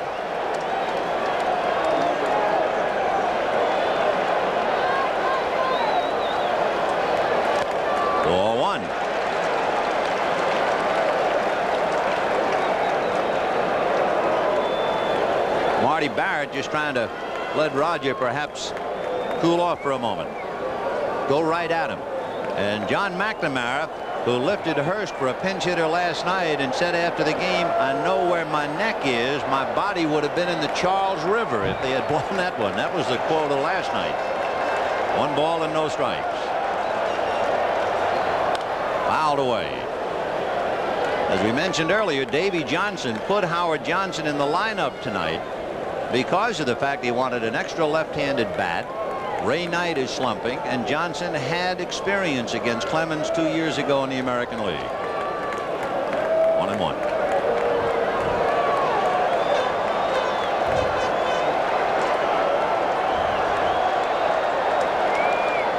Fastball. High drive to right. Evans on the track. At the wall. Makes the catch. The ball seems to be dying out there, and there is no wind. The flag in center is just hanging limply. But they talk about the swirling winds here. That's a ball that everybody, including Evans, I'm sure thought was out of here. He gets a real good cut at it. I mean, he's not fooled at all by this pitch. That's as good as he can hit it. He thinks it's gone when he hits it. And so does Evans, as you see him take a look at that fence. But the swirling wind, and I wonder if it's that break between the scoreboard and the stands. When you look in right field, between the scoreboard and the right field stands is a large gap, and there's a natural draft in there. And sure as heck, that had a lot to do with knocking that ball down. So Evans, who lost a home run last night, is now defensively on the end of a lost home run by Howard Johnson. And the batter will be Rafael Santana, and all Hojo can do is think about what might have been. Ron Darling in the corner with him. The flag, of course, no indication at all. And you know, Hernandez, it doesn't sound that crazy when you stop to think about it. I mean, watching those planes land, because they land according to the headwind. In there, 0-1. So Danny Heap, who walked, still at first. The hitter is the tying run, and they've come close, but now the wind picks up a little bit and begins to blow out to right. 0-1. Fastball, that's hit into center, base hit. To second base goes Heap, and now Dwight Gooden is due up, and he will come up with 2 out. So Aguilera and Sisk stop throwing in the bullpen, and it's up to Gooden. Gooden would love to switch hit, as Bill Fisher is going out to talk to Roger Clemens, but the Mets told him, oh no, that right arm is too valuable. If you hit left-handed, you're going to stick that arm out in front of an inside fastball.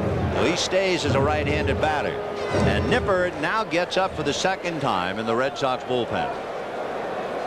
I'm sure the Fisher's trying to buy some time, because this is one of those innings that if you get out of it, you want to take a roll call, because we've been able to check the numbers. We know what Dewey Evans' number is, 24, because we've seen it a couple times on Strawberry and Johnson's hit as we look at Al Nipper in the bullpen. Fisher buying some time, and of course with 2 men out, you bear down on the hitter and even forget about those runners. Just give them a casual look. So we have 2 out in the 4th. 4-2 Red Sox. Rafael Santana is 2 for 2 against Clemens. Heap is at second base, and we've had 2 long fly balls to right for outs.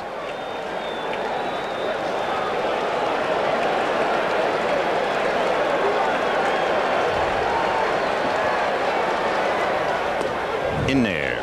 Of course, 1-1. Depending, Vin, on what happens to Gooden, this will be one of the featured questions in the after the game interview, letting Gooden bat. You're sitting at home, you want to manage, what would you do?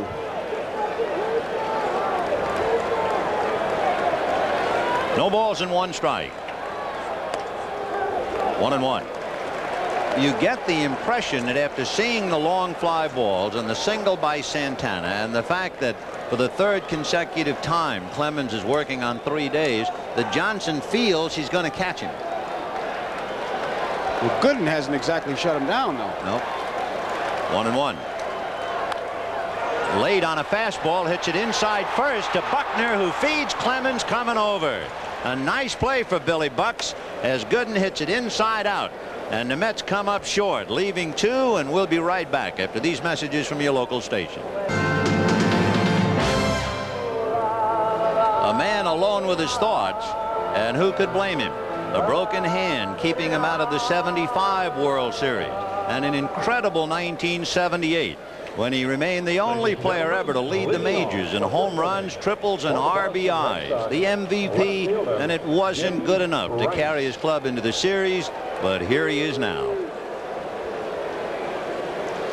He sure makes hitting simple when you talk to him. He says, I see the ball and I react, and when you can react, you don't need philosophies. He struck out and flied to right. As usual, first ball hitter. Jim was talking about the fact that when he's in a slump, he goes up there and tries to get jammed, which is a strange way to put it. Breaking ball. There's a reason behind that. He says, I want to get jammed because if I'm trying to get jammed, then I wait longer and I don't open up my shoulder. If I'm swinging too soon, then I'm in trouble. But if I wait to get jammed, then I'm waiting longer. See if he bounces the curve. Nope, went with a fastball. 1-2. Rice has a tendency to chase the bad curve with 2 strikes, and we'll see if Gooden tries to still bounce one up to him. Not when you got that fastball, and there's a base hit for Rice, a fastball hitter into left field. So that means the Sox got the leadoff man aboard in the 3rd. They got a home run in the 4th, and they get a base hit to open up the 5th. That ball's the outside part of the plate. You saw him pull it. Both Hojo and Santana tried to get it. Neither one could get it, but Rice is so strong. Keep in mind that 4 times in his career he has started to swing, stopped the bat, and the torque was so great that it snapped off in his hands. Well, here's Dwight Evans, who walked and struck out 0 for 1. Rice held on by Hernandez. 5th inning. Red Sox 4, Mets 2.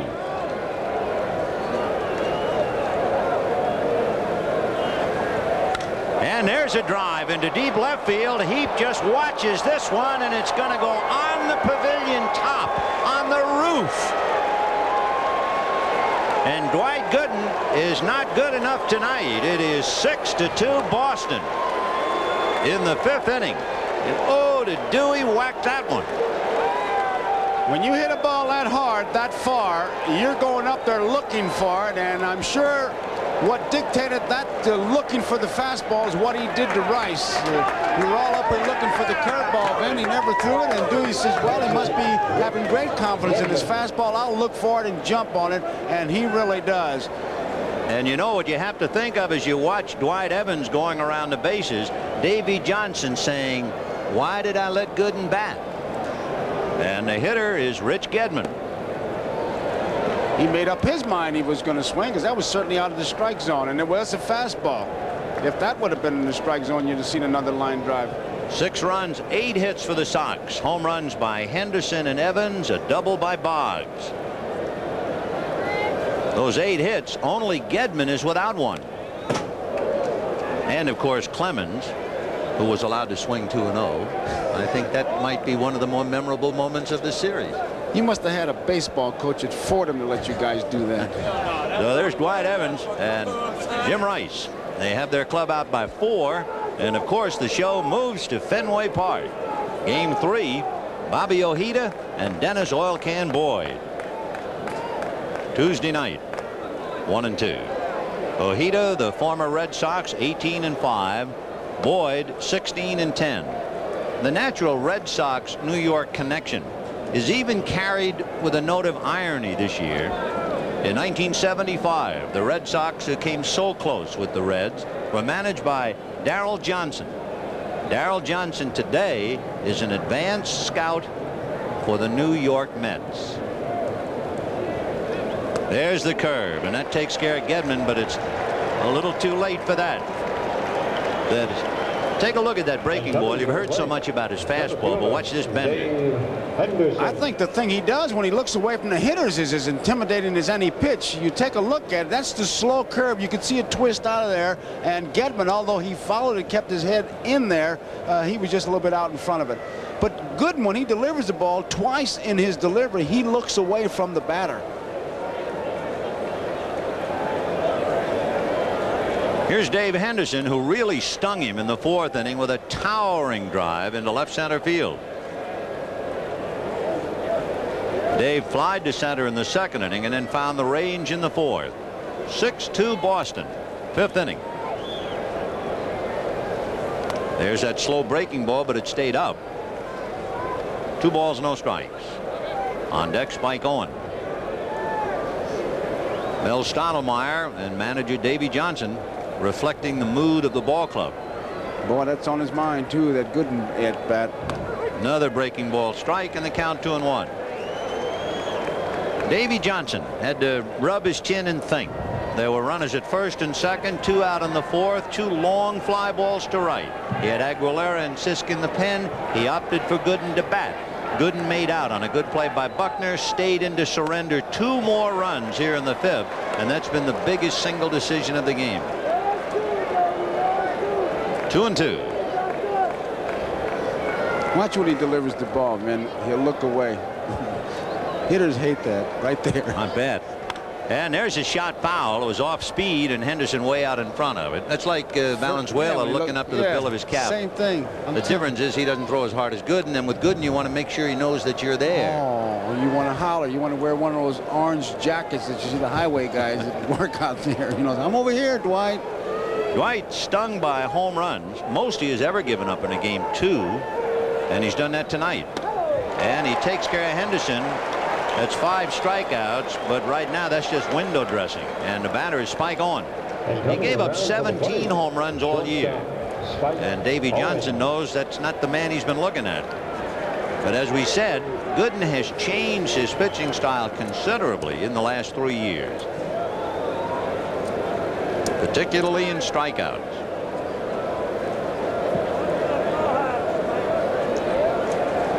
Spike Owen walked and singled. 1 for 1. Fastball. And remember, if Spike had not violated a baseball running rule, trying to go to 3rd on a ball hit ahead of him, it might have been an even bigger 4th inning when the Red Sox could settle for just 1. They're leading 6-2. They could be out of sight otherwise. In there. They're not hanging K's. They're not making any noise. The crowd is as quiet as John McNamara. 0-2. When the game started, remember the hundreds of people waving the cards. Cards have been put back in the deck.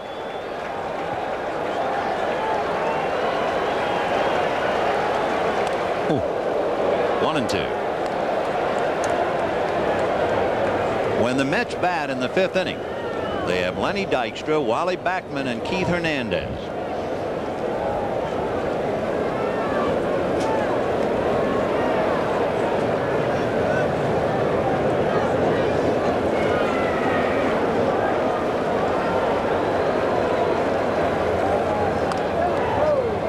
Trying to jam him, and he's behind 2-2 now. And he shook off the curveball that Gary had put down there as we looked at Rice and Dewey Evans. Rice and Evans, they were on that 75 club, although Rice didn't play because of the broken hand.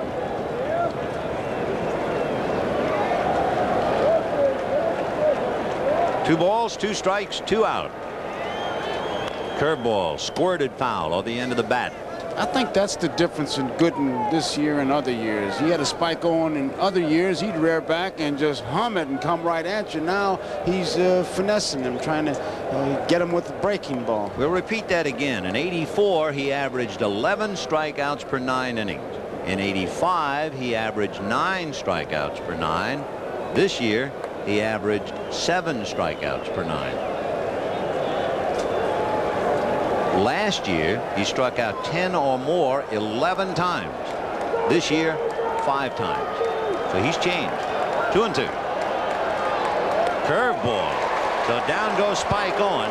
And that's the quietest striking out the side job you'll ever see as the Sox go back to work, and they're leading 6-2.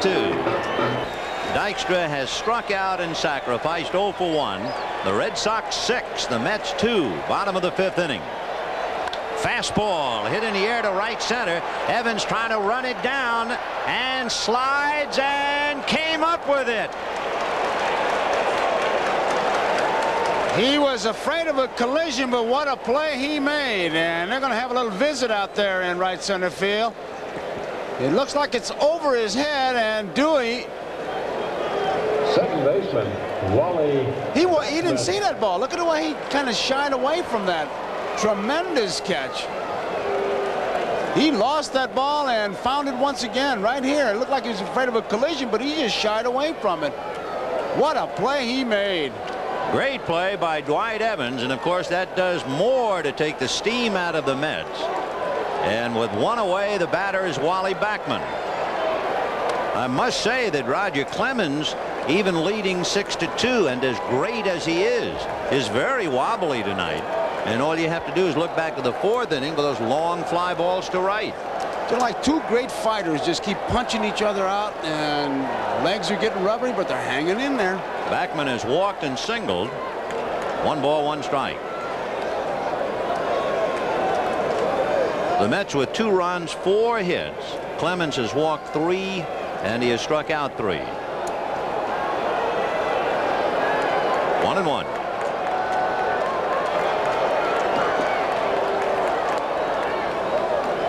Two balls, 1 strike. Backman just trying somehow to get something started. That's why it was a bit surprising to see Dykstra hit the first pitch. They're trailing by 4, get something on, get those gunners, and you really have to play for that 3-run homer, which is not the Mets' game. 2 balls and 1 strike to Wally Backman. Now back 2-2. The Red Sox scored 3 in the 3rd. The Mets came back with 2. The Red Sox scored 1 in the 4th, might have had more, added 2 more in the 5th. They've had home runs by Dave Henderson and Dwight Evans with a man aboard. They've had a double by Boggs, and the glove of Boggs figured prominently in the 3rd inning. Foul back.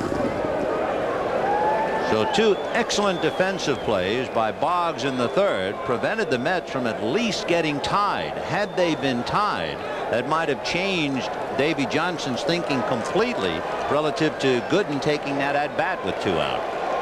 I'll tell you, this play right here by Evans, a tremendous play.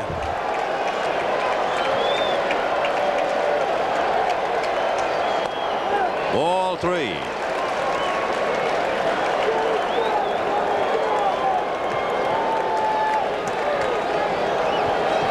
Three and 2 to Wally Backman. Keith Hernandez on deck. 6-2 Boston in the 5th.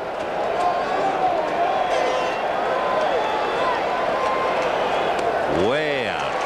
He's really laboring. Well, that's 4 walks. The most walks in a game this year. Clemens allowed 6, and that's the only thing that really gives this crowd any heart. The fact that Roger is struggling. He allowed the fewest walks in the majors this year. Just under 3 did the Red Sox pitchers, but Clemens now has walked 4, and here's Hernandez. How many times have you heard of Vin where they say, hey, it's easy to pitch when you have your good stuff? And it's the great pitcher who hangs in there when he doesn't have his good stuff. And that's what you're watching in Roger Clemens and Dwight Gooden. Although Clemens has the lead in a good one, 4 runs, but he's wobbly. Remember Hernandez last at bat. He slammed one off the left foot of Clemens. It caromed over toward Boggs, who made a fine play. That advanced Backman to second, and then Carter's ground ball that might have tied up the game was flagged by Boggs, and he threw Gary out. Hernandez committing a very important error in the 3rd inning. Hit right by the Red Sox dugout and off the auxiliary box seats, and Buddy Harrelson flips it in. And boy, it was time to duck for cover. Yeah, go that way, pal. Keep it away from me. 0-1. For Hernandez, ironic he would make an error on a big play in the World Series. At one stage this year, he had an errorless streak of 101 consecutive games without an error, and he made only 5 all year. But a big one tonight. Ground ball to the hole. Big hop off the glove of Marty Barrett. Deflected to right. And on his way to third goes Wally Backman. A bad throw to the plate. Finally grabbed by Rich Gedman. So Backman holding at first. And with first and third, Gary Carter coming up.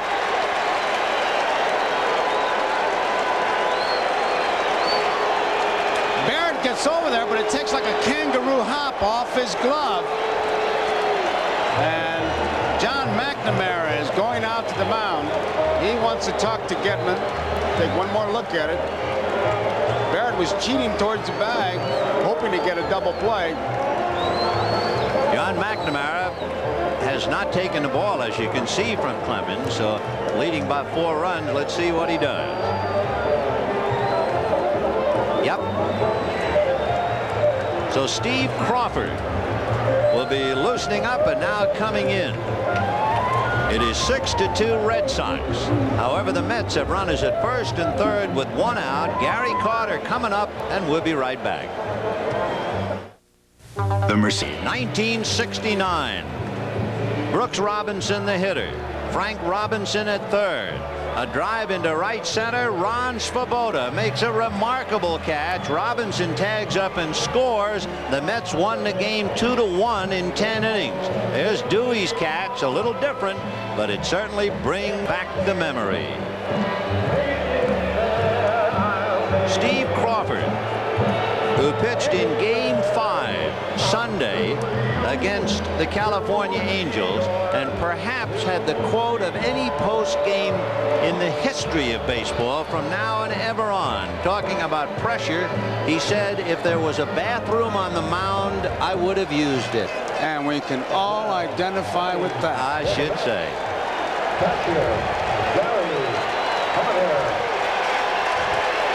Roger Clemens, remember, as the starting pitcher, did not go the required 5 innings. Consequently, Clemens will not have anything to do with the decision. Gary Carter flied to center and was robbed of a hit by Wade Boggs. And there's a pretty good hole on the left side. Ball 1. So they're playing him up the middle. That's the book on Carter. That's where he's been going. And Boggs was quick enough to fill the gap in the third. So Backman at third, Hernandez at first, and the only out was the catch by Evans. There's a hopper through off the glove of Owen. In comes Backman, Hernandez to second. 6-3 Boston. The run is charged to Clemens. The hit is charged to Crawford.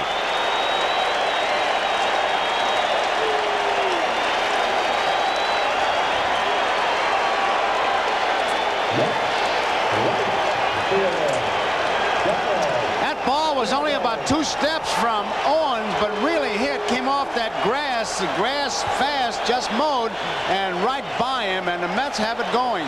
Hernandez at second, Carter at first, 1 out. 6-3 Boston in the 5th, and Darryl Strawberry, the tying run at the plate. He has struck out and a towering out to right. Ball 1. Remember, he hit the fork ball in the 4th inning and hit that drive to right that Evans caught on the track.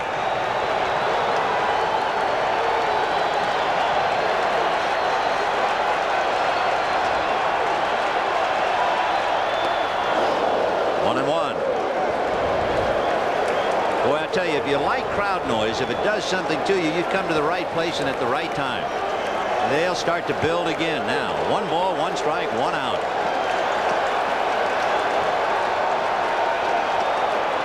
Fork ball, and he was way out in front of it. That fastball, the first fastball he threw was low inside. It set up this fork ball, and I mean, you watch it, you can see it. Look at the rotation. You can see his fingers what it was, and Strawberry was way out in front. Arm speed of a fastball, but a great off-speed pitch. 1 and 2. 2 and 2. Remember, 1 out. Carter at first, Hernandez at second, 1 run in. Might have been more, except for that great catch by Dewey Evans in right center on Dykstra.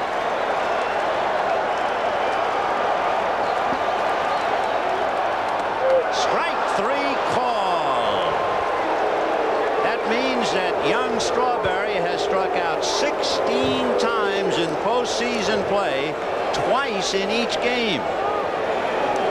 Left fielder. Looked like it was a fastball, the outside part of the plate, and that really has to have you muttering when you go through that. The batter now is Danny Heap. 2 on, 2 out. 6-3 Red Sox. Danny flied to center and walked. 0 for 1.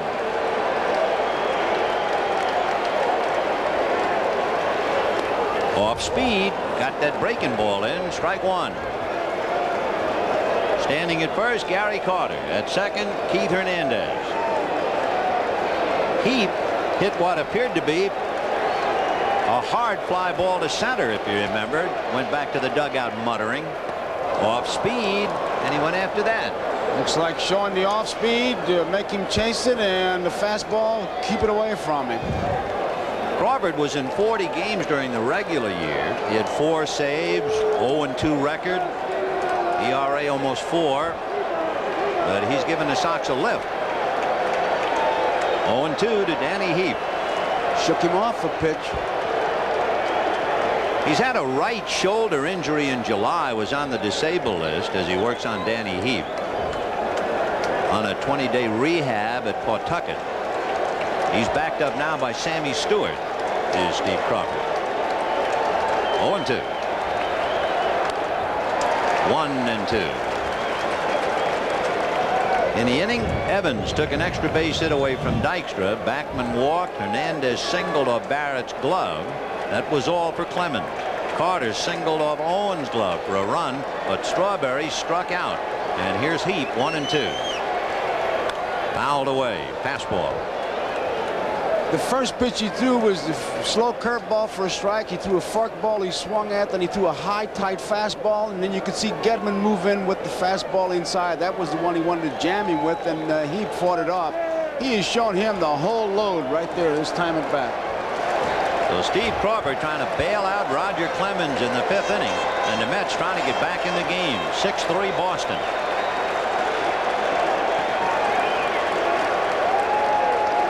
Danny Heap playing for the slumping Mookie Wilson, and he's up there in a dramatic moment. Off speed, fouled away.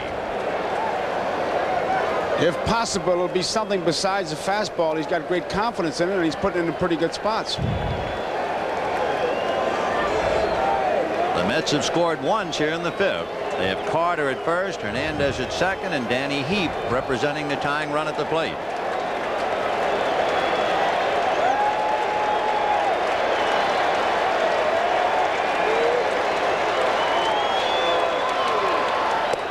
Two and two. He wanted the fastball inside. You can see Gedman slide over there.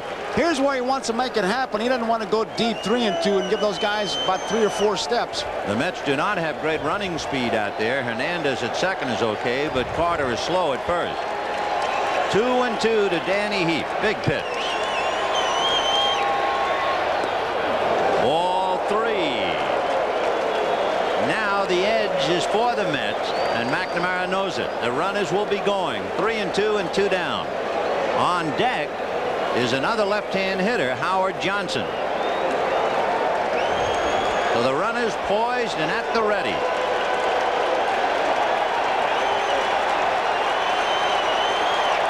There they go. Ground ball to Marty Barrett. Easy play, but he had to wait for Buckner, who hobbled to the bag in time, and the Mets settle for 1, but it's Dwight Evans' play in the 5th and the arm of Steve Crawford that kept the Mets away. In a pitcher who gave up the most home runs on the staff. He did a great job in relief against Houston. He went 5 innings against the Astros, no runs.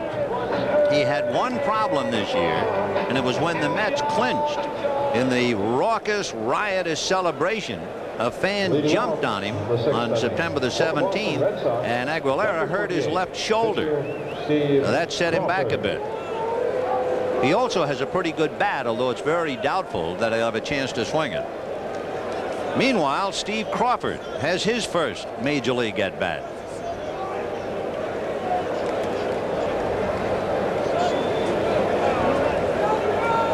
Six to 3 in favor of Boston. 0-1 the count. And now it is Steve Crawford and Rick Aguilera. And whatever happened to the dream matchup? High pop fly into shallow right field. Backman out. Strawberry. So far, Crawford wins the pitcher's pool. He hit it farther than anybody. There they are. They have given baseball fans throughout the country great memories all year. But they walk off the stage tonight leaving a lot. Clemens not involved in the decision. Gooden could only lose. Remarkable. So their greatest pairing since Lunt and Fontaine here in New York, and they're gone. And here's Boggs. Right. Robbed of a hit by Backman. Double to left to drive in a run. Then aboard on a fielder's choice when he grounded to short in the 4th inning.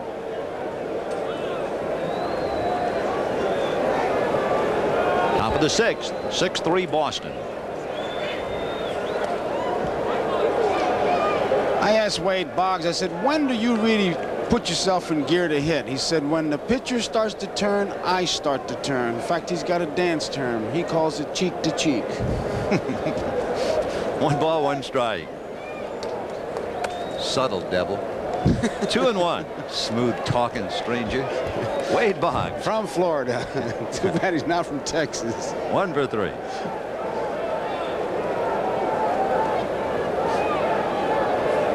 Ball 3.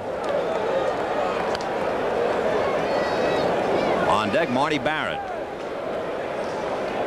Wonder how dedicated he is. He was reading Ted Williams' book on hitting when he was in the Little League.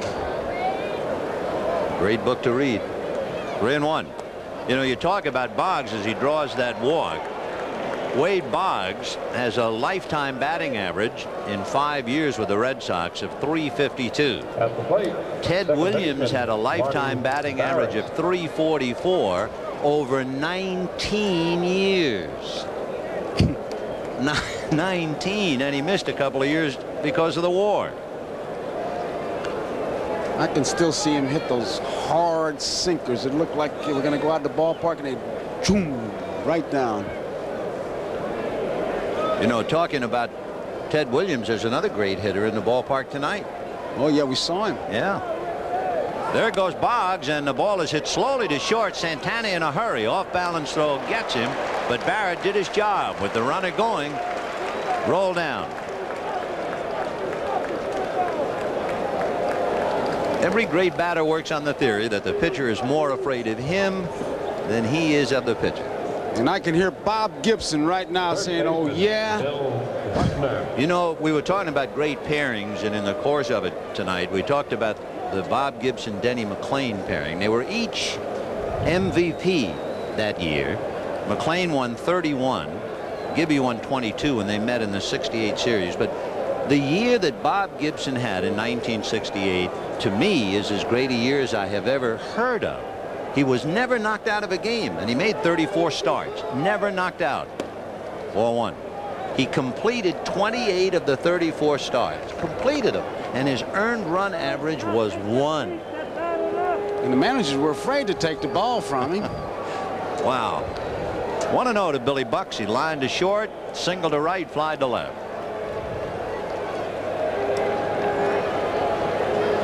6-3 Boston, top of the 6th. Ball 2. Boggs at second with 1 out.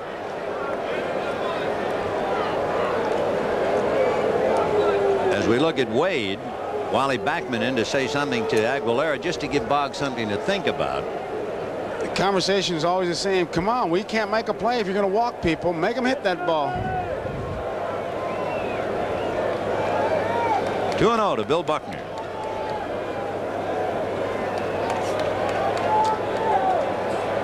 On the corner for a strike, 2-1. Aguilera had some bursts of great pitching. From June to August, he was 6-0. He had a career-high 9 strikeouts in a game against the Reds. He had 2 injuries besides that shoulder injury we talked about. He also had inflammation of the right knee and had to come out for a while. 2-2.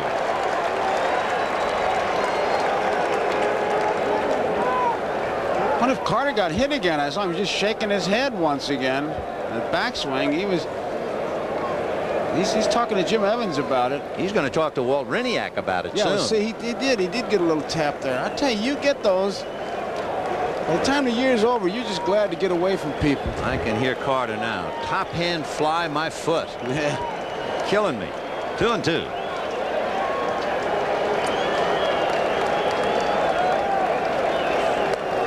Got him. So down goes Buckner. Boggs at second base is left there, and at the end of 5.5, Sox 6, Mets 3. Pardon me. Hojo struck out in the second inning, then hit what looked like to Davy Johnson, and I'm sure everybody in the ballpark, a home run to right in the fourth inning, and it died, and Dwight Evans caught it. That was a big play. Then leading off the fifth, Evans made a diving, dazzling catch to make an extra base hit away from Dykstra. Plus the two great defensive plays by Wade Boggs, and that's the difference. That has kept the Sox on top, leading by 3.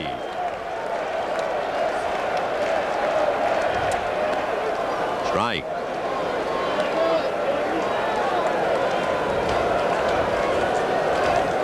Make no mistake about it, at this juncture, the proud Mets are hurting.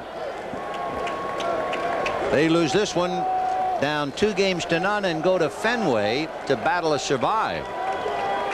You'll hear all kinds of statements. 1-1. Fouled away. 1-2.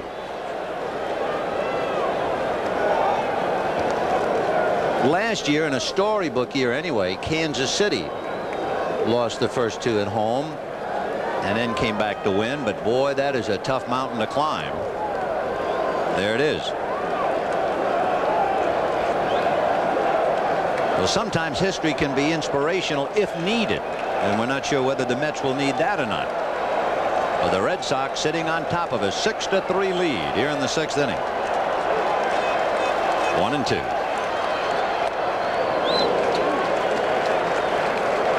On deck, Rafael Santana, who was 2 for 2 against Roger Clemens. And then Mookie Wilson.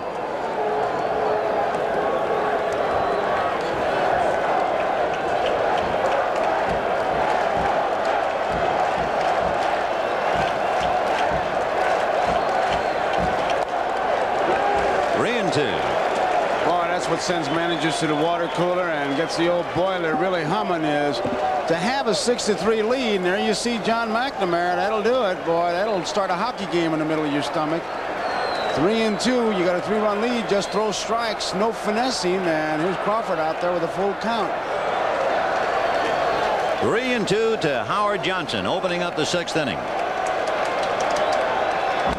Line drive foul. One hops up into the seats. How many times I've heard it said it doesn't show up as a pitcher being wild when somebody gets the base hit, but when they keep taking those hitters deep, 3-2, it's not good pitching. Well, you know, the Boston bullpen has been somewhat maligned, and Davy Johnson has read all about it. But if Davy read the papers today, he read a quote from Joe Sambito. It made some sense about the Red Sox pen. Since the 1st of September, it has done quite a job. Popped in the air, and looking for help is Owen. Coming in to provide it is Rice. Somebody threw something out of the stands too, Vin. Wow. You can see what Rice is doing now, and that's terrible. And the fans are reacting to it.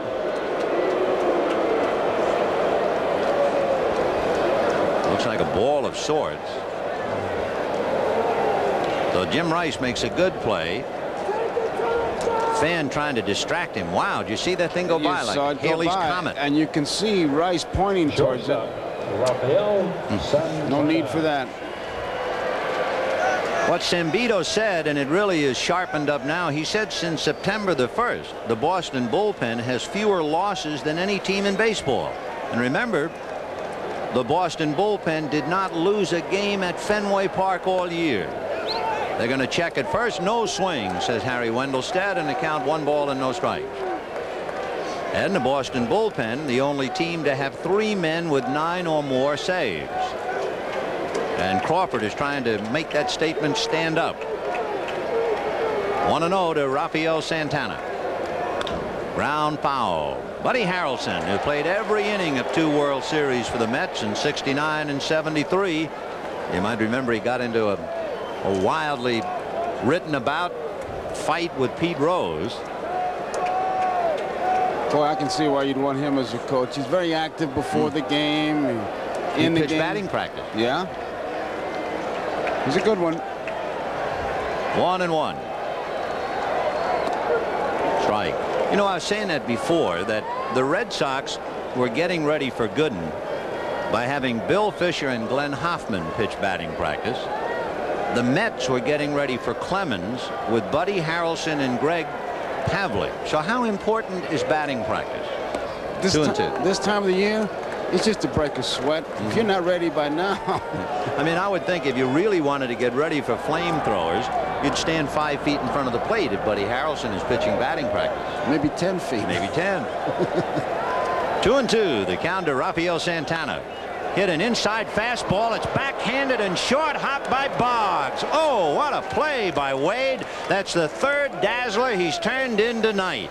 Hey, we talk about him reading Ted Williams' book. He's been reading the Brooks Robinson book. Here's one where he backhands a short hopper, sets himself, and then makes the long throw. That's his 3rd great play tonight. Wade Boggs dazzling him with his glove. He has 1 hit, but boy, has he come up with 3 beauties. On Hernandez on the carom shot off Clemens' leg, on Carter that would have driven in a run to tie up the game, and now this play on Santana. And then there was the other great defensive play by Dwight Evans on the ball hit by Dykstra. Mookie Wilson, ball 1.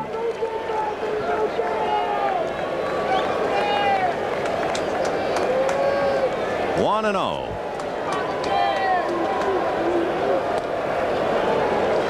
1 ball, 1 strike.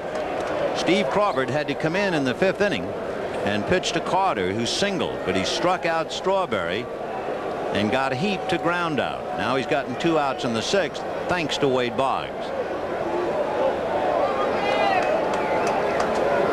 Now back 1-2.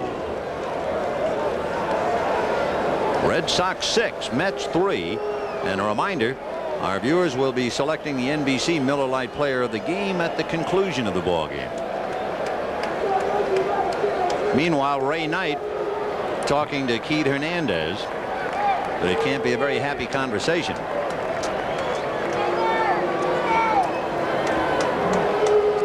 One and 2 to Mookie Wilson. The Mets bench is anything but animated. See Gedman say, "Shake me off." 1 and 2. Got him, and down goes Mookie, and Hope sinks some more at Shea at the end of 6. A dazzling Red Sox show, and they lead 6-3. We'll be right back. His bat, but he has really made himself into a good infielder. One of the great plays that he's made, and it was. And Evans, he could have made this play easily if he thought he was the only guy in the ballpark, but thinking collision and may have lost it a bit. Dives and holds it, and once again, here's Boggs. Backhanded this time. Usually when a fella can do one thing good, and Boggs certainly is good at hitting, that's all he wants to do. But the good ball player, the real good ball player, he works on the things he's a little weak on, and Boggs has made himself a doggone good infielder. Well, we've gone to the 7th inning. Red Sox 6, Mets 3, and Jim Rice, first ball swinging all night, fouls it away. 0-1. The Red Sox have really shown the Mets their game, and of course Boggs has really been a major portion of it. A couple of dazzling plays at third, as you've seen. He also doubled to drive in a run. The Sox have 8 hits, and that's going to be number 9, and for Jim Rice, his 2nd hit. And once again, the Sox get the leadoff man on base. They had Owen lead off the 3rd with a walk, Henderson lead off the 4th with a home run, Rice lead off the 5th inning with a single, and now the single by Jim in the 7th inning. Remember, Evans came up in that 5th inning after Rice jumped on the fastball and hit a fastball on the tent out there in left center field. He'll look for his pitch, and if he gets it, he'll take a pretty good rip. You know, if you have studied baseball at all, you know that the Mets have not been the only people to host a game here at Shea Stadium. The Yankees played here. Here's a base hit to center. The 2 on and nobody out. The point being that a couple of the Red Sox were no strangers at all to Shea Stadium when the Yankees played here. Coming around to the plate, catcher Don Baylor played here. Bill Buckner, Dwight Evans, Tim Lawler, Jim Rice, Joe Sambito, Calvin Schiraldi, and Tom Seaver. They all know about Shea Stadium. And they now have piled up 10 hits. For Evans, he has a single and a 2-run home run. And here is Gedman, who was the only regular in the lineup without a hit. Everybody else has at least one. And forget the pitcher. They jumped on the first pitch, Rice and Evans. And he tried to. 0-1. The Mets thought he might bunt. They brought up the corners, but now Hernandez is back. Howard Johnson is right at the bag at third. So they're not expecting Gedman to bunt towards first, at least. I think I'd snap off a curveball right here, hope for the ground ball. If he bunts, he bunts. I wouldn't look for it. No. Hit down the left field line, slicing foul and well out of play. 6 runs, 10 hits for Boston. 3 runs, 6 hits, and an error for the Mets. I just wonder if he missed a sign or something, because Carter really talking to him. There's no way you're going to get a ground ball where that pitch was. And that's what you're looking for. 2 men on, nobody out, catcher running. He's got the good overhand curveball. And with the man on second base, they could have conceivably switched signs, and luckily it was fouled off, and Carter was not crossed up. But he sure had an animated conversation, if nothing else. One catcher trying to outslick another at the plate. Gedman grounded out and then struck out in the 3rd inning and struck out in the 5th against Gooden, who went quietly in the 5th inning, even though he struck out the side. He gave up a single and a home run to Evans, and he was done. He's not sure of the sign. See, what I knew that was happening. I'm almost positive he got crossed up. Now, usually when you got a man on second base, you touch your equipment, that's the indicator. Whether you touch the mask, it'll be the first sign. Touch your chest protector, it'll be the second sign. Touch your shin guard, it's the 3rd sign. Or whatever you make up between innings. And Carter went to his mask, and as soon as he did, Aguilera backed off. Now he goes to the protector and then the mask, and we'll see about the 0-2 pitch. It's looped back a second into shallow center. It's going to fall for a hit. Coming to third is Rice. The ball is bobbled in center, but they're still going to hold him. And the bases are loaded with nobody out. And Carter is still annoyed and upset with Aguilera. He shook his head and patted him, although that time maybe he was just consoling him over the blooper. They made a good pitch, and the hitter got away with it anyway. So now Gedman joins the fun. He bloops a single to center, and everybody but the pitcher with a base hit. And the batter is Dave Henderson. Dykstra thinking maybe Rice was going to come to the plate, but there was no chance, especially with nobody out. Even though he dropped the ball, they had already sent Jim back. Nobody out. They're not going to take many chances. I mean, it's station to station. Keep making left turns, guys. Rice at third, Evans at second, Gedman at first. And here is Henderson. Flied to center, hit the home run, and struck out. The infield has to play up. And the pitch outside, ball 1. It's too late now to give up a run and go for 2. It's the 7th inning, and the Sox are leading by 3.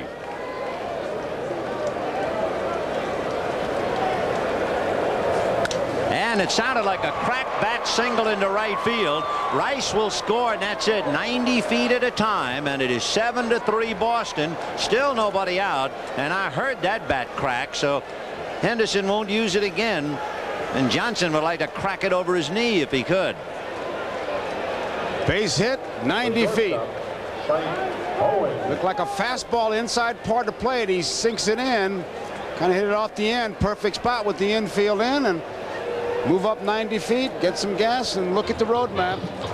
So that's 4 consecutive hits by the Red Sox in the 7th inning. Rice, Evans, Gedman, and Henderson. Jesse Orozco begins to loosen up down in the Mets bullpen. Well, the Mets are really hurting now. There's Jesse. The batter is Spike Owen, and Doug Sisk has now joined Jesse. Boy, that would be a contrast. Orozco hanging on, having to strike out Kevin Bass for the big out in the big game, and then to be brought in mopping up in a 7-3 game.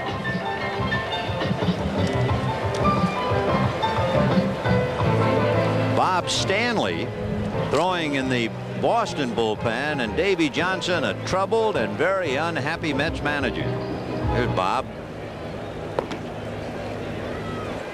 So the Sox just trying to tear it wide open now. Evans at third, Gedman at second, Henderson at first. And the infield must stay up. You might say, why would you wonder about a grand slam home run with Spike Owen at the plate? Well, the last grand slam in a World Series was by a pitcher. 4-1. Dave McNally of Baltimore. He hit it off Wayne Granger, so in case you had the thought. Steve Crawford is not on deck yet, and now he's coming up the steps of the dugout. 1 ball, no strikes. Fouled away.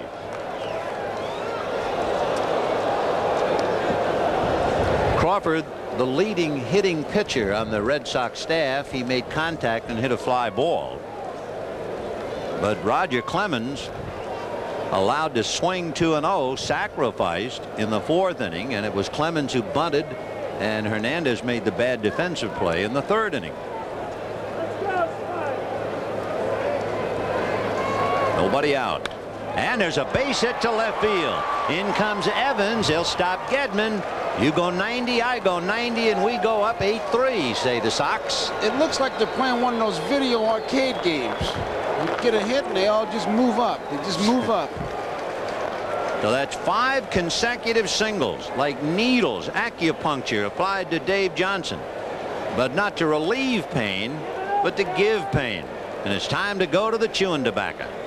And that's one of the tip-offs. When Davy Johnson puts a chew in his mouth and heads for the mound, that's all for the pitcher, and the pitchers know that.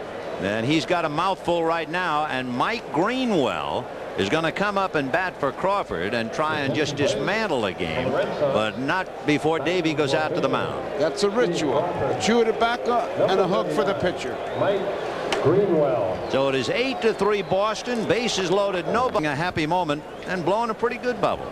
Boy, I'd rather see that and see those guys chewing that tobacco. Yeah, and how? Well, Jesse Orosco, just a couple of days ago, the most dramatic moment, striking out Kevin Bass with sliders, and all of New York holding its collective breath. And now mopping up. 8-3 Boston in the 7th. Here's Mike Greenwell batting for Crawford. The Mets infield still up after 5 consecutive singles. It's like being eaten to death by an angry moth. They don't make any dents. You hardly know you've been hit. But Rice singled, Evans singled, Gedman singled, Henderson singled, Owen singled. Nobody out, bases loaded, 2 in, 8-3 Boston.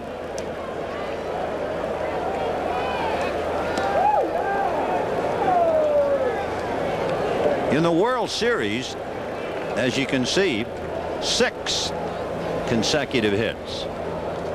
And Boston has 5 in a row. Those 6, by the way, were in the 9th inning. You could hit a home run right now and you'd stop the rally. 1 ball, 1 strike.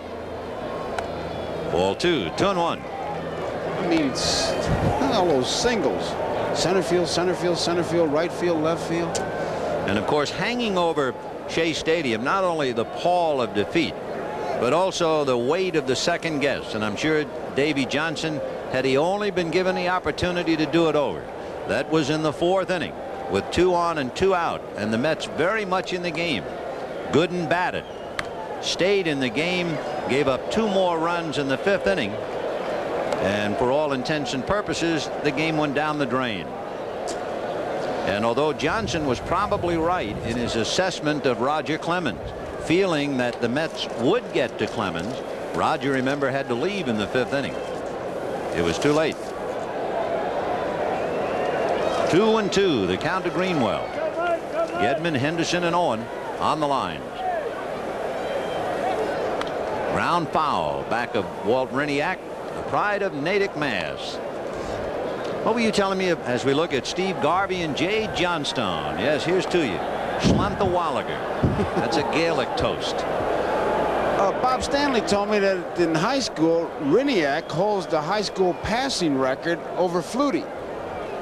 And Bill Robinson, who insists I am not the batting instructor, I am the hitting instructor, still waits for the Mets to hit. 2-2.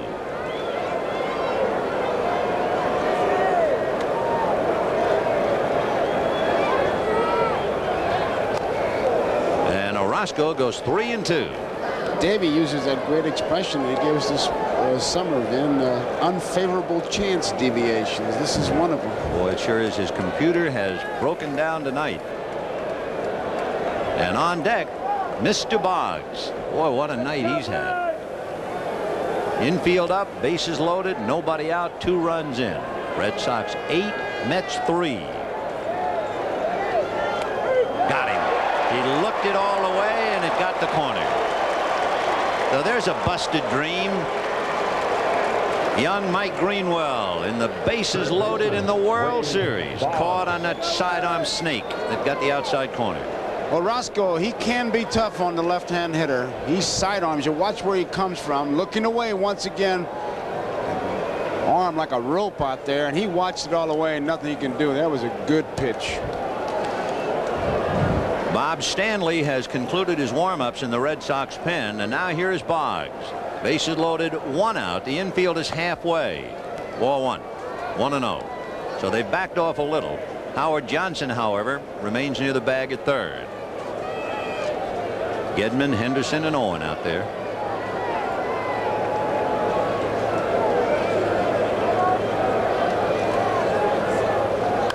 Slicing foul down the left field line, way out of play. 1-1. When the Mets hit in the 7th inning, they will send up Len Dykstra, Wally Backman, and Keith Hernandez. If you're wondering, Boggs does have a grand slam this year. Oh, that was a good pitch. He quit on it and it dropped in there. Vicious curveball. It's a kind of a pitch he usually waits on. Hits to the opposite field. 2 strikes now. He'll be going almost certain it'll be from the mound towards left field. 1-2 to Wade. Got him on the breaking ball, and that's quite a feat in itself. So Orozco strikes out Greenwell and Boggs, and that'll bring up Marty Barrett. Second baseman, Marty. Big breaking curveball, but it is also his motion. When he gets that left arm out there, watch it. Looks away. That's intimidating. Finds that target, and look at that. From way out there, the curveball. And you can see Boggs bailing out. Bat was there, but the body was in the first base coach's box. Marty Barrett grounded out, twice singled to right and grounded to short, but he's gone the other way 3 out of 4 times. Ball 1. Remember last night talking to him, he said, I want to protect that outside part of the plate. I go that way. I'd rather be jammed inside than to take that pitch outside for a strike. Well, they say he likes the ball away, and he has certainly shown that in the 2 games. On the outside corner, but it was up, and they count 1 ball, 1 strike. You can see by his stance that he strides that way. Orozco with a fastball and a good slider. There's that mystery foot. He moves it but doesn't know why. As soon as he starts to swing, there's that mystery batter's box. Yeah, it's a rumor. Ball 2, 2-1. There's no such thing as a batter's box. It's long gone.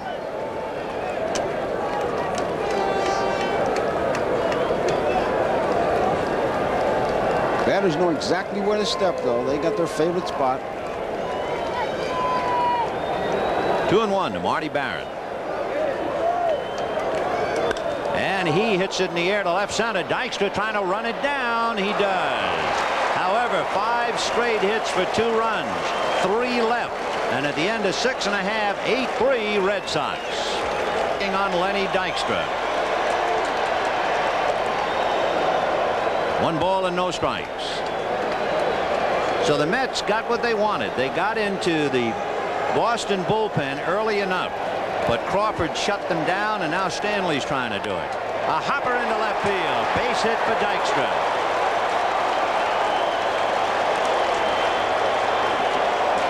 And if there is any life left in this crowd at Shea, we'll see it now as Backman comes up and Hernandez on deck. Stanley was a workhorse for the Red Sox. He was in 66 games during the regular year. He even got a start in Kansas City.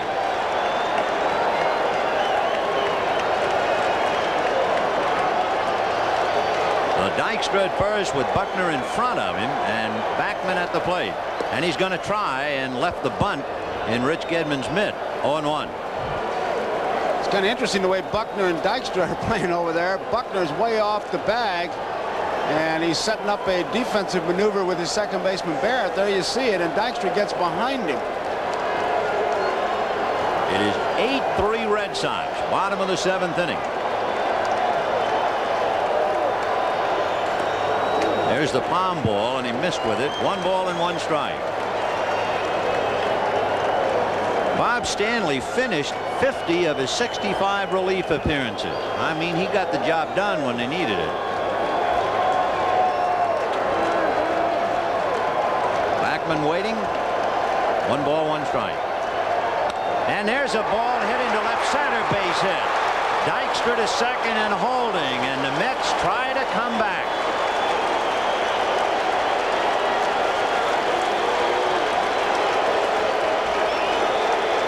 I'm sure that McNamara would like to keep Schiraldi out of there, but you never know. There's some action. Somebody's getting up.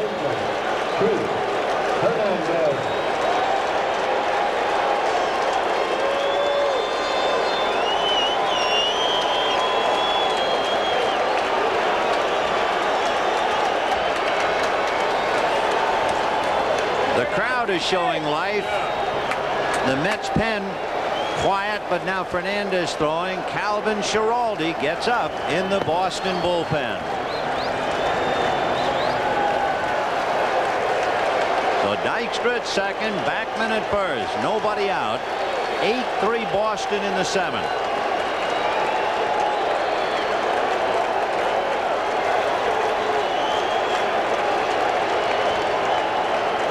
Hernandez walked in the first inning, slammed one off Clemens' leg, and a great play by Boggs got him in the 3rd inning, and he singled off Marty Barrett's glove in the 5th.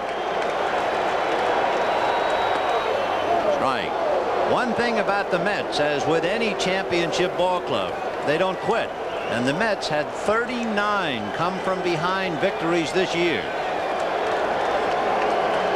0-1. Fouled away off to the left, and now Hernandez in a hole. 0-2.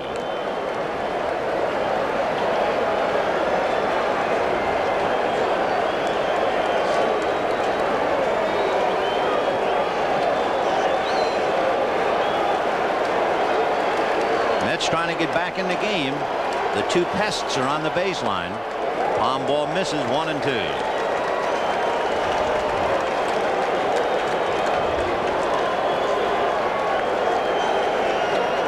On deck, Gary Carter.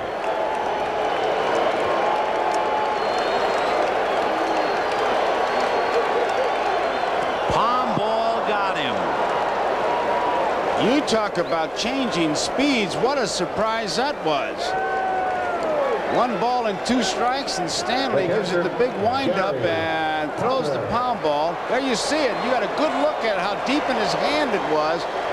And Hernandez not only out in front, but way off balance. That super slow-mo really showed that palm ball. I think the palm ball is extremely effective, especially if you're a man as big as Stanley. He's 6'4" and 220, and you expect everything to come up to the plate in a hurry. Here is Carter. It's at arm speed once again. Yeah. Very deceiving. Carter flied to center, robbed of a hit by Boggs, and singled. Strike. Boggs made a great play on Gary's ball. Otherwise, the Mets would have tied the game in the 3rd inning. And then Carter singled off the glove of Owen against Crawford. So Stanley has 1 out, 2 on, 0-1 to count, and Darryl Strawberry on deck. Good sinker. Bottom dropped out. The old expression really holding true. 0-2 the count. And there is Strawberry, the big gun that has been thoroughly silenced in October. You know Carter's got that pound ball that he threw to Hernandez on his mind. 0-2. Got him. He took a shot at the outside corner, and it's one of those too close to take with 2 strikes. Right fielder. And that pretty much says it all. I don't think it was a strike, but... Boy, there's a lot of head shaking in New York. Confused, bewildered. Talking about confused and bewildered, pretty good words to describe Darryl Strawberry up to now.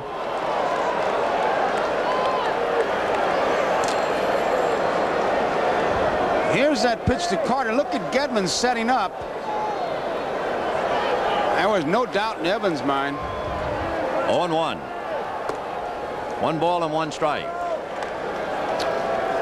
Vin, if I was Strawberry right now, I would look, as we look at Carter, I would look for the pound ball right now and just guess and give him a strike. Can't do any worse than that. He has struck out twice tonight. Ball 2, 2-1, and he has had as humiliating a time in the postseason activity as any big hitter. Let's take a look at that. There's the grip. That's why they call it the pound ball. It's very simple. Deep in your palm, and you use the arm speed like you're throwing a fastball. Of course, he looks like Dizzy Gillespie the way he was puffed up there. Fouled away, and Strawberry out in front of it, and the count 2-2. Lee Mazzilli.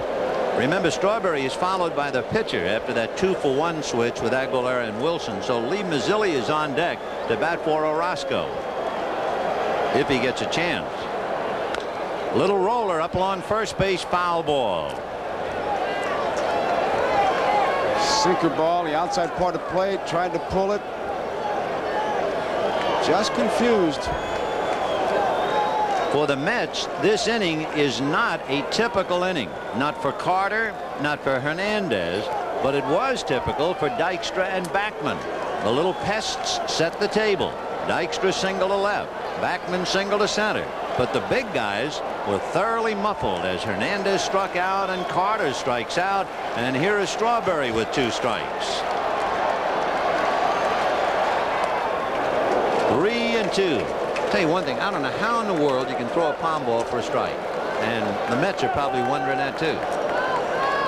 Hernandez is angry, visibly affected about the way that ball fooled him to strike him out. 3-2, runners go. 1 hopper. Staying with it is Spike on.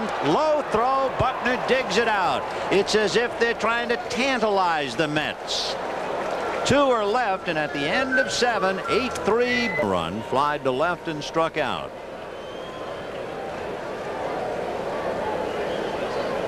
Everyone in the starting lineup with at least 1 hit. Rice has 2. Evans has 2 plus a walk. Henderson has 2. Owen has 2. Barrett has 2. And Buckner and Boggs and Gedman 1 apiece. Right. I look at Buckner, Vin, with those high top shoes and that mustache, and I think of my T206 old time bubblegum cards like he was with the Highlanders. This is Billy Joel. Christy Brinkley on the other side of the camera for a change, videotaping the crowd. That's a waste to have her on the other side of the camera. 0-1. Billy Joel sang the national anthem. There, now that's better. What does she take? Cameraman? I guess that's infinity. She takes a picture of herself, taking a picture of herself, taking a picture ad infinitum. Okay. All right. Ad nauseum. That's better. That's better. 1-1. Fouled away. 1-2. I understand that second one. Me too. 1-2 to Billy Bucks in the 8th inning.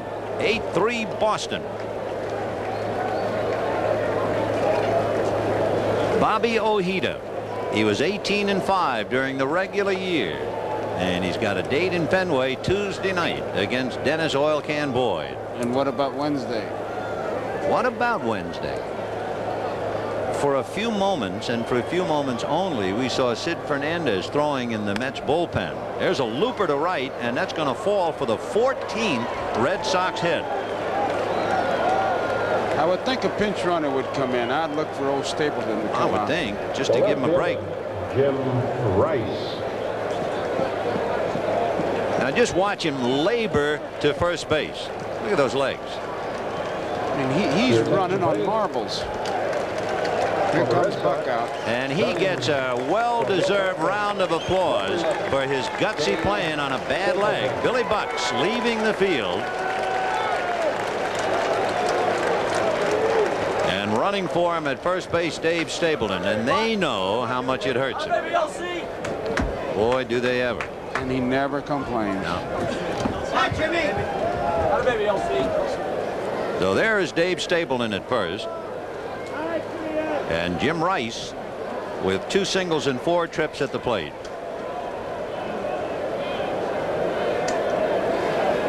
He has hit the first pitch, or at least swung at it, every time up, and he fouls that one away.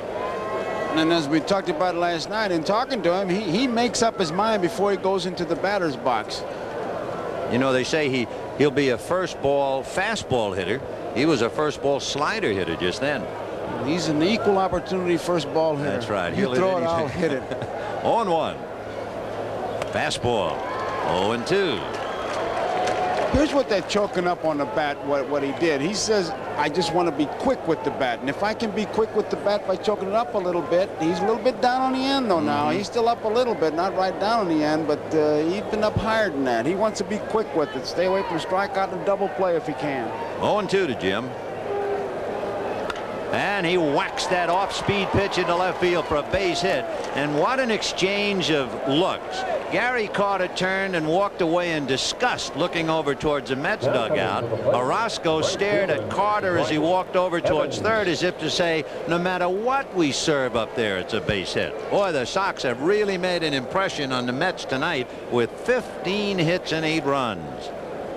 But, you know, I can see Gary staring out there. You're saying to yourself, man, you got him 2 strikes. If you're going to throw a curveball, bounce it up there. He might chase it. Maybe something will happen. But to give him a room service job like that, you're asking for off speed. Boy. All right, 2 on, nobody out. And here's Dwight Evans. That's the off-speed pitch, but he got it outside. Ball 1. Dwight walked and struck out. Hit a 2-run home run in the 5th inning. Singled in the 7th inning. And made a dazzling catch of a ball hit by Len Dykstra in the 5th inning. Little slider for a strike. That's the interesting thing about what the Red Sox have done tonight. Number one, they've hit everything that the Mets pitchers have thrown up there. And Don Baylor, who has been the designated sitter for 2 games, will probably be back in action at Fenway Tuesday night. Big chopper to short. Santana goes back to second, and Backman on to Hernandez for the double play. And what a great job Backman did on the pivot. He really had to go to the shortstop side and really put something on it.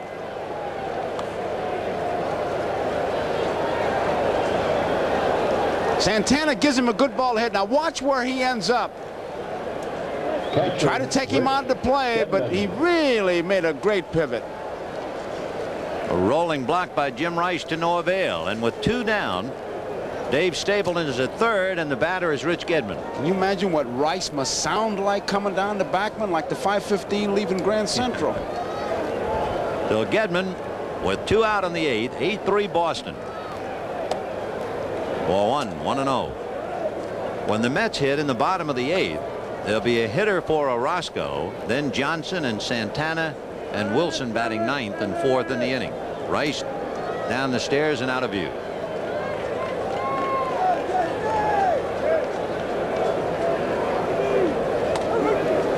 One and 1. So the Red Sox have been extremely impressive in 2 games. They won that tough one 1-0 last night. Tonight they have piled up 15 hits and 8 runs. They have had 4 dazzling defensive plays. The Mets got into their bullpen and have been completely shut down by Crawford and Stanley. And all the while, Davy Johnson and Mel Stottlemyre can only sit and sip hot coffee and wait.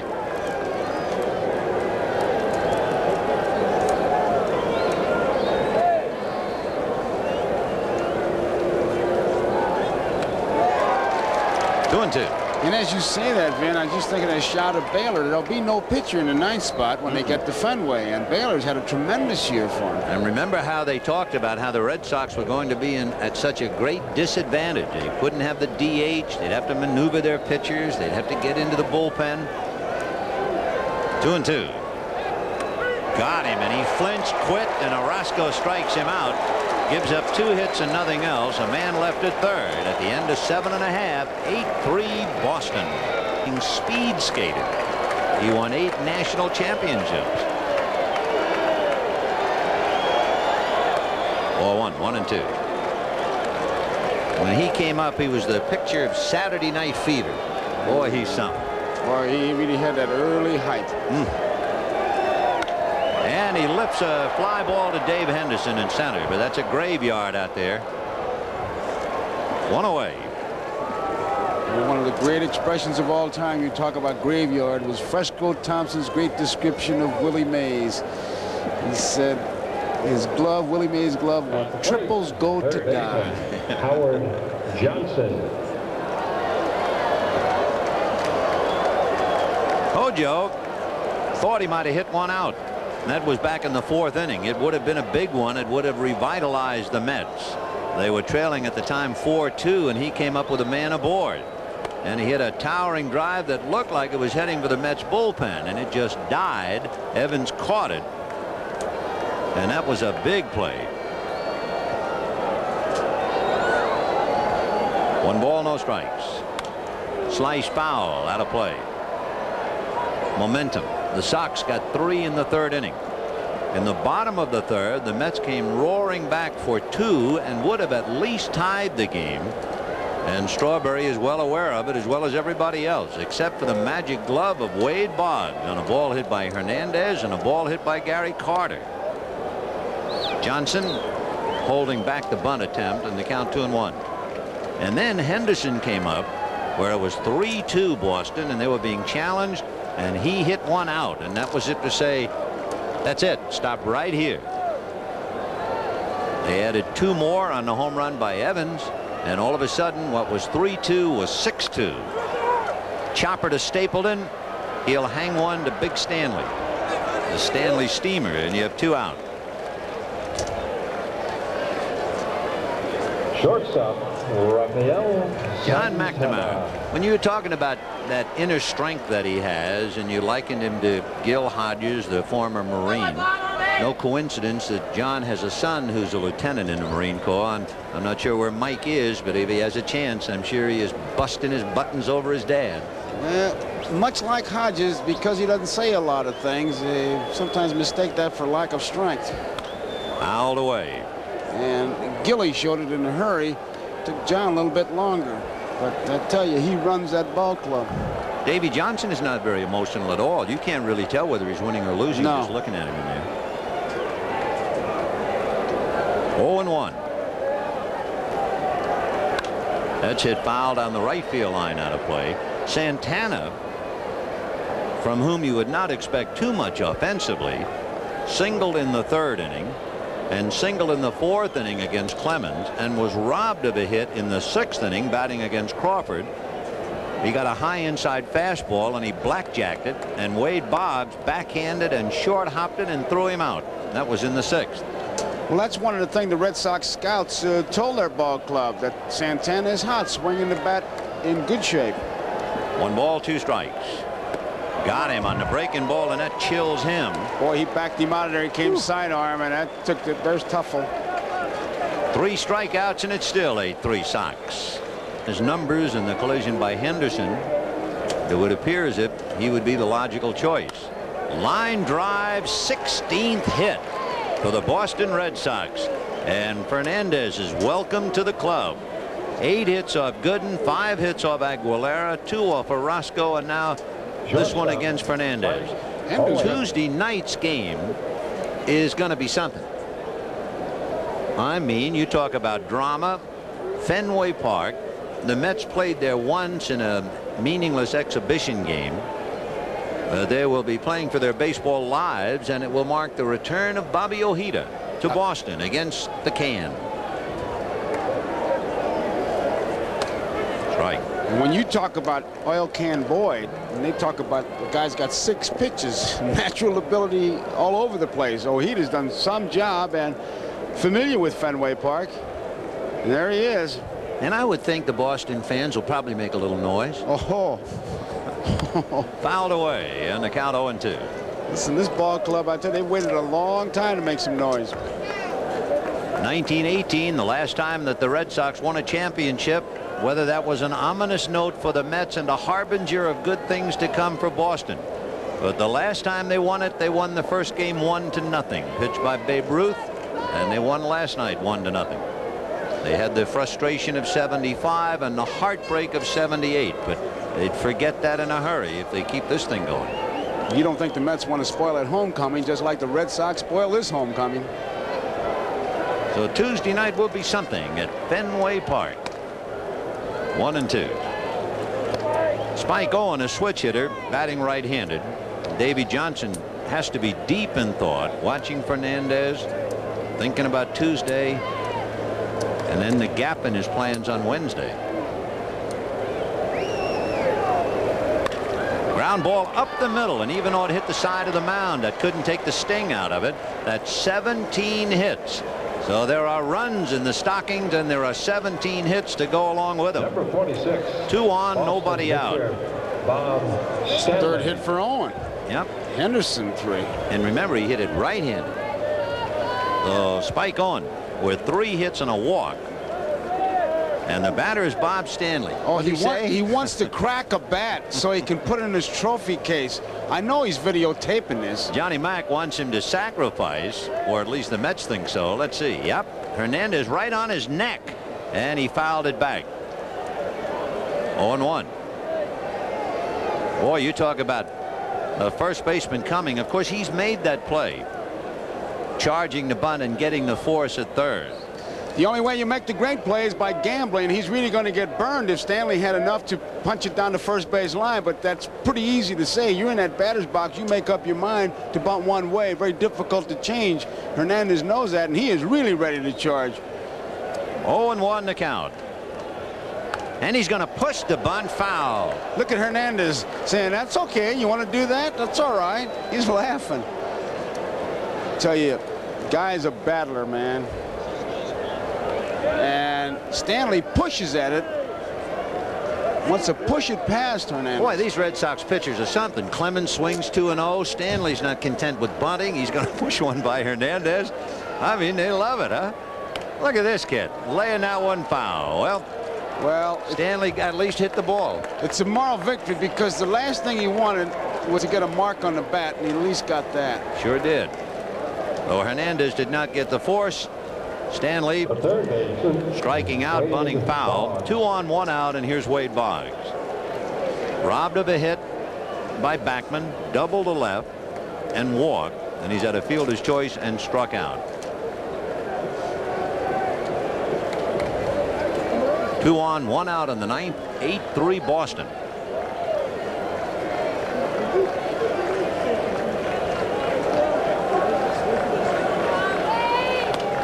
In there.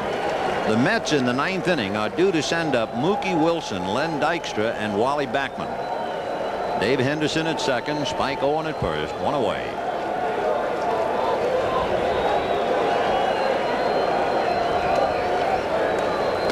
Big slow curveball in there. Boggs said a little expression about cutting bait. He wasn't quite sure what to do with it. 0-2.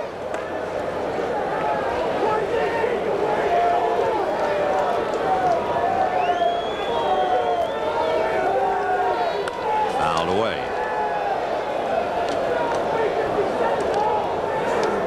I figure we're 3 hits away from even talking about the record, but if you wonder, the record is 20 hits. The interesting thing about it, back in 1946, the Cardinals got 20 hits against Boston, and that looks like it might be 18. It is, against the wall. In comes Henderson on a double by Boggs. Stopping at third is Owen. It is 9-3 Boston. And they're getting close to returning the favor. Do you remember the 20 hits the Red Sox No, the Red Sox. No, I was just going to say the Red Sox, let's see, what would be received off the Cardinal bats? Yes, I remember. Did you have a slice of that pie? Yes, I did. How big a slice did you have? I had 4 hits. Ooh. 4 hits, 4 bullets. Well, there's a bullet over the Straw's head. So the beat goes on. Meanwhile, holding at third is Spike Owen, and they're checking him out. He might have hit the bag while waiting for the sign from Latchman. Meanwhile, Hernandez has had it, 2 singles and a double, and you have a pretty good indication of why Davy Johnson was not thinking of using him in Fenway for sure. Owen evidently rounding third, tried to jam on the brakes and twisted his ankle slightly, or more than slightly, as he hobbles off. Ed Romero can pick up for him. So Spike has to come out. And he did a fine job. He had a walk, 3 singles. For the Mets, number 36, Doug Sisk. So Doug Sisk will be coming in. Ed Romero will be the runner, and we'll pick up right after this. Pardon me, folks. How do you like your new Ford Aerostar? Oh, it's great. Think you can tell me about it in less than 30 seconds? Well, it does so many things. We take the kids to school. We go to the drive-in movie. We tow the boat. And the dirt bikes. We brought the new table home. Helped your sister move. Took my French club to the airport. I drove it to the prom. The kids listened to their music in it. I can carry the fellas to the golf course. We took the... Sorry, you're out of time. I didn't get a turn. Ford Aerostar. I was one of the toughest drill instructors in the U.S. Marine Corps. I marched my men through mud, snow, and rain. And after I turned those cream puffs into Marines, I treated myself to the best beer in the U.S. of A. Miller Lite. Light's less filling. And this taste makes me proud to be an American. As for you guys out there who spent 10 of the toughest weeks of your lives with me, I got one thing to say. How come you don't write? We're proud to say there's only one light beer, Miller Lite. Right-hander Doug Sisk, the 5th Mets pitcher. It's been Dwight Gooden, Rick Aguilera, Jesse Orozco, Sid Fernandez, and Doug Sisk. You can see Sisk's numbers, and he is asked to try and get the outs. There's no one throwing in the bullpen. You only have Randy Neiman and Roger McDowell left. Oh, you got to get Vern Hochschild in there. He's close. By Vern, a coach. I broke in with old Vern in 1942, and we got to remember old Vern. Right. The infield is up. If there ever is a sinking feeling, it has to be an infield up, trailing by 6 in the 9th inning. Ball 1. 9 runs, 18 hits for the Red Sox. 3 runs, 8 hits, and an error for the Mets, albeit a pretty important error back in the 3rd inning by Keith Hernandez. Marty Barrett was extremely tough with the bat with men in scoring position against the Angels. In fact, he was 7 for 10, and he's got another opportunity. 2nd and 3rd and 1 out. Plus handling everything that was hit his way. He was the MVP, and deservedly so. Dave Stapleton is on deck. Doug Sisk out of Washington. Sinker slider pitcher. Ball 3. He did not allow a home run all year. In fact, the last home run that Sisk allowed was in August of '85.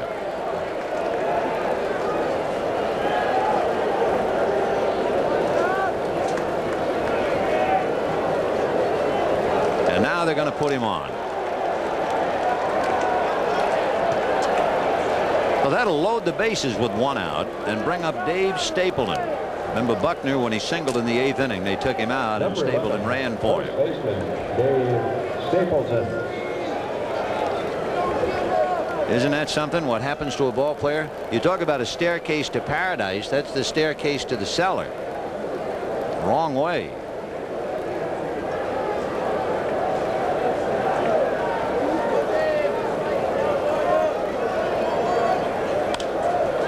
And he promptly lifts a fly ball to shallow left. Mookie Wilson is there. Romero tags, but he's not going to go anywhere. And it's cut off by Howard Johnson. That's the second out. And Jim Rice will be coming up with the bases loaded. He has been swinging at the first pitch at every at-bat. He has struck out, flied to right, single to left, single to center, and single to left. He is 3 for 5. If you were sitting in the ballpark now watching this and knew that, you'd say, you think he'll hit the first pitch? You think they'll walk him intentionally with the bases loaded? You know, I remember that happening. When Mel Ott managed the New York Giants, he walked Bill Nicholson of the Chicago Cubs with the bases loaded intentionally. And Rice, lo and behold, takes the first pitch. Ball 1. First time he has let one go by.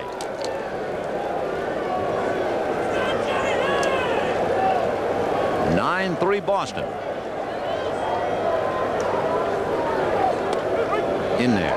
He looks like he's higher on the bat from here. I don't know the close-up shot, but you can see more of the bat handle than the last time. Yep. Definitely. Definitely.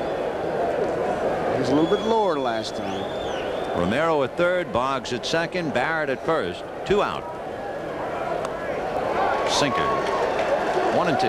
You know, I was talking to Harry Minor, the Mets scout, and he was telling me that Sis coming down the stretch was a pretty good pitcher for him. Kind of got lost with everything else, but he did some pretty good work.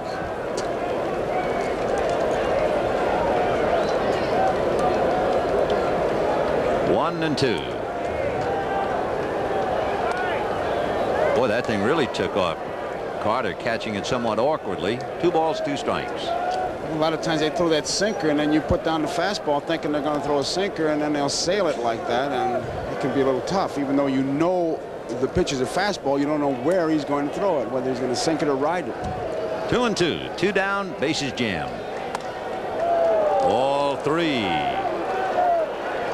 Well, you can't exactly call it a moment of truth, not when it's 9-3.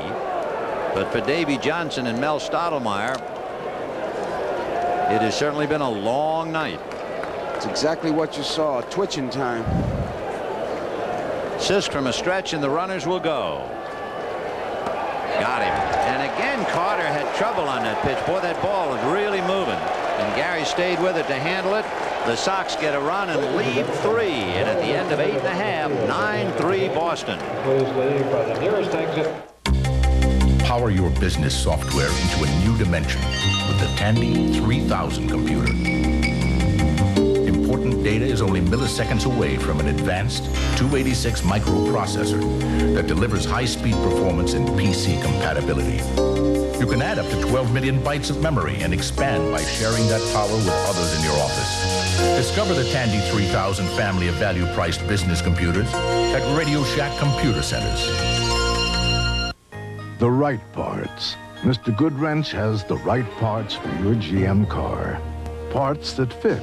Parts engineered for your car by people who designed your car.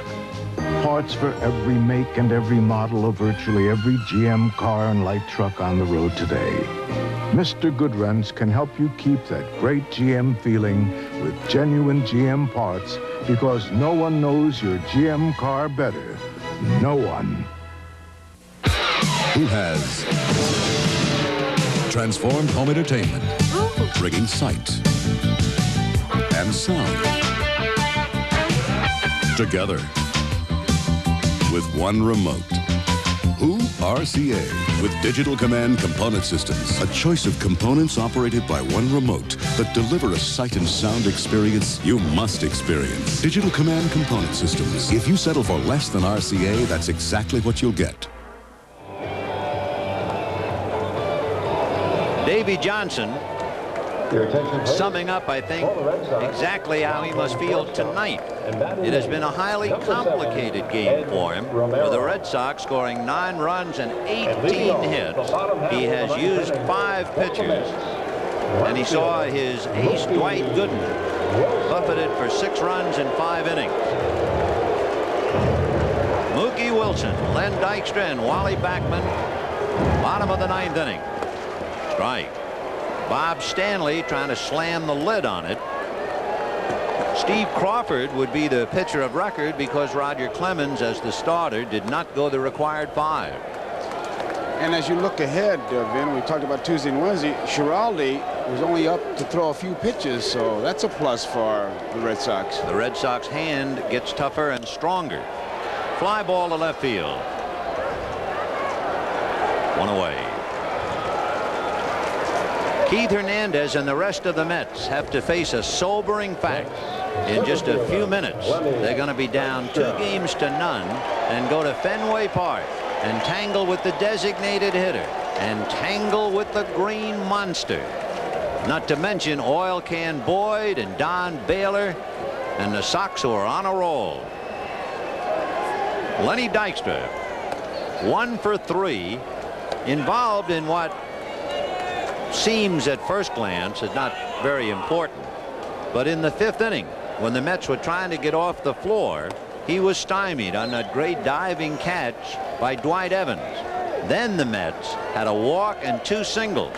And with the ballpark bursting in sound, Strawberry struck out, and there was a ground ball, and that was that.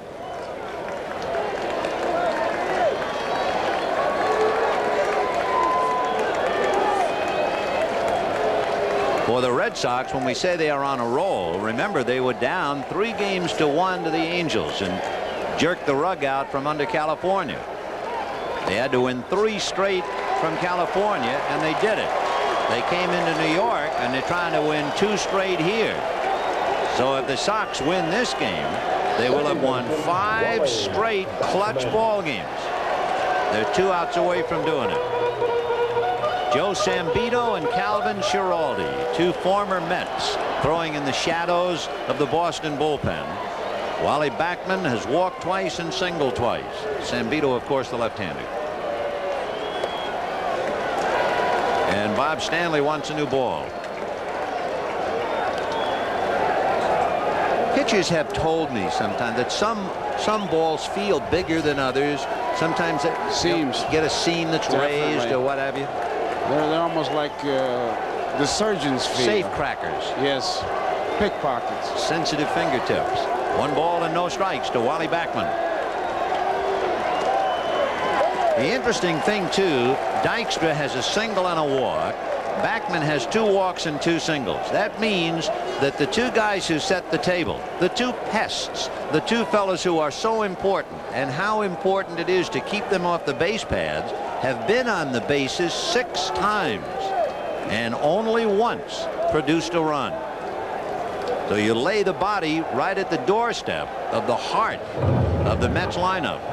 Hernandez, Carter, Strawberry, because the little guys have done their usual big job. Marty Barrett and Gedman went out and told Stanley what he knows, get the ball over, and the big guy probably said, what do you think I'm trying to do? Well, you're not doing a very good job. Throw some strikes. That's usually the conversation you hear.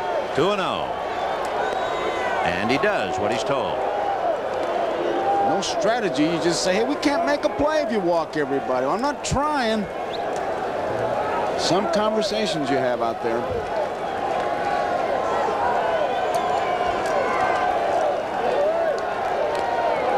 Two and 2.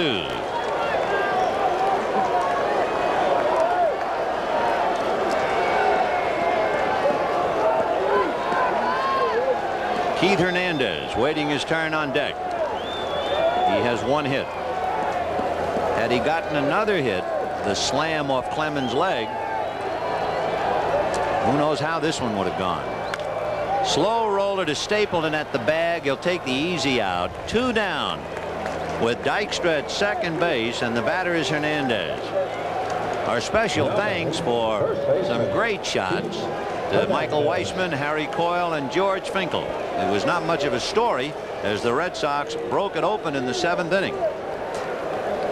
9-3 Boston. Tomorrow's moving day, and Tuesday night at Fenway Park, Bob Ojeda, Dennis Boyd.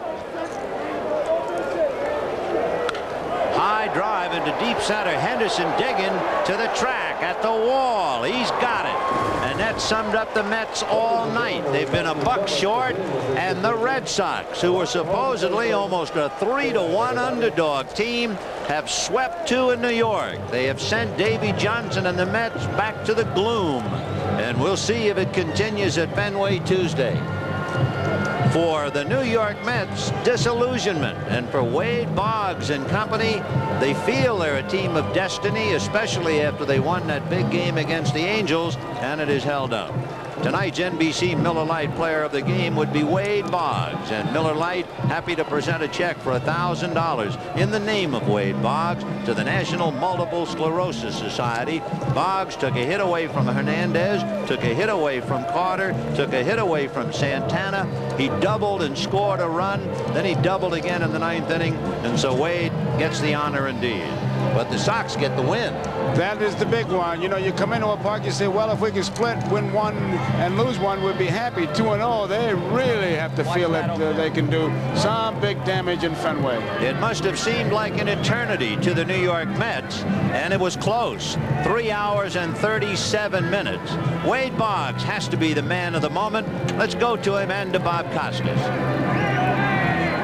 All right, Vin, thanks very much. You know, Wade, a few years ago, most observers would have named you a less than average defensive third baseman. Everybody talks about the 3 batting titles, but you've worked to become effective with the glove. Most definitely. I come out every day and work 15, 20 minutes extra on the ground balls. The fielding doesn't come easy, and I have to work a lot harder on my fielding than I do my hitting, and it's paying off.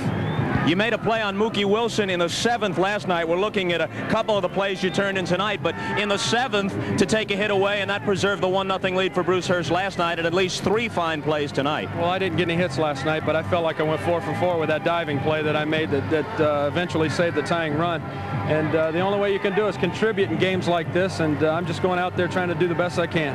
When people look at a guy with a lifetime batting average of .352 and 3 batting titles, they figure it's been a success story throughout, and yet just a few years ago, the Red Sox organization left you unprotected. Any team in baseball could have had you for 25 grand, and they all passed. Well, I'm glad they did, because my heart's in Boston, and I'm just doing all I can to contribute in this World Series. You guys have won 5 in a row after coming back from the brink of elimination, down 3-1, and now you're up 2-0 heading back to Fenway. Got to be a great feeling. It's a great feeling. This team's got a lot of heart, and they've never given up all year. We've had a lot of adversity on the field and off the field, and we just put forth the effort, and it's paying off. Thanks, Wade. The other side of the emotional scale, embodied by Gary Carter. He's on the other side of the field with Marv Albert. Marv? All right, Bob, and for Gary Carter and the Mets, not a pleasant weekend here in New York. The scenario now, the worst possible case, you go to Fenway down 2-0. Well, it's going to be a tough go, Marv. This Boston Ball Club, they got a great lineup, and they've gotten some good pitching performances. They got one tonight out of their bullpen, that's for sure. So, hey, we'll go on to Fenway, and hopefully we can pick it back up again. Mets still not hitting. Is the ball club pressing at this point? I don't think so. We just came off one of the most pressurized series that we've ever played, and I don't know. We got something going a little bit tonight, 8 hits, but we'll have to pick it back up in Boston. Of course, out of the 8 hits, 2 were bunt singles. Are you embarrassed by what has taken place here at Shea? No, not at all. I'm very proud of this ball club, and I think we've done it all year, and it's just a shame that, these first 2 games went the way they did, but the Kansas City Royals were down 2 games last year and came back, so anything can happen. In fact, the Royals, the only club in World Series history to win after trailing 2-0, losing the first 2 at home. No, exactly, Marv. That's just it about a World Series game, and going on to Boston, and we feel that we can pick it back up again. All right, what about the pitching rotation? Fernandez used tonight. It was thought that he would not pitch in game number 4 at Fenway. The thought was Ricky Aguilera, who was utilized tonight. Will it be Darling on 3 days rest? Well, it could be, but I think that Davey is just using everybody he possibly can, and I would say, if anything, it might come back with Sid Fernandez. All right, Gary Carter of the Mets. Let's get back to Vin and Joe. Well, thank you, fellas. And it's pretty easy for Wade Boggs on the ecstasy roll to be on the show. And our thanks to Gary Carter. I know he had to bite the bullet every second he was talking to Marv Albert. He's a class guy, Vin. It's, it hurts more to lose than it feels good to win. You betcha. Well, remember, Tuesday, the World Series continues with Game 3, 8 p.m. Eastern Time from Fenway Park in Boston on your World Series network, NBC. It'll be Bobby Ojeda. What a story. The former Boston Red Sox comes back with an 18-5 record against Dennis Oil Can Boyd, a youngster who was emotionally upset at the All-Star time, suspended, returned, and now trying to make it 6 straight for Boston. The Mets will be fighting for their baseball lives. Join us then. Till then, for Joe Garagiola, Vin Scully wishing you a pleasant good evening. Promotion.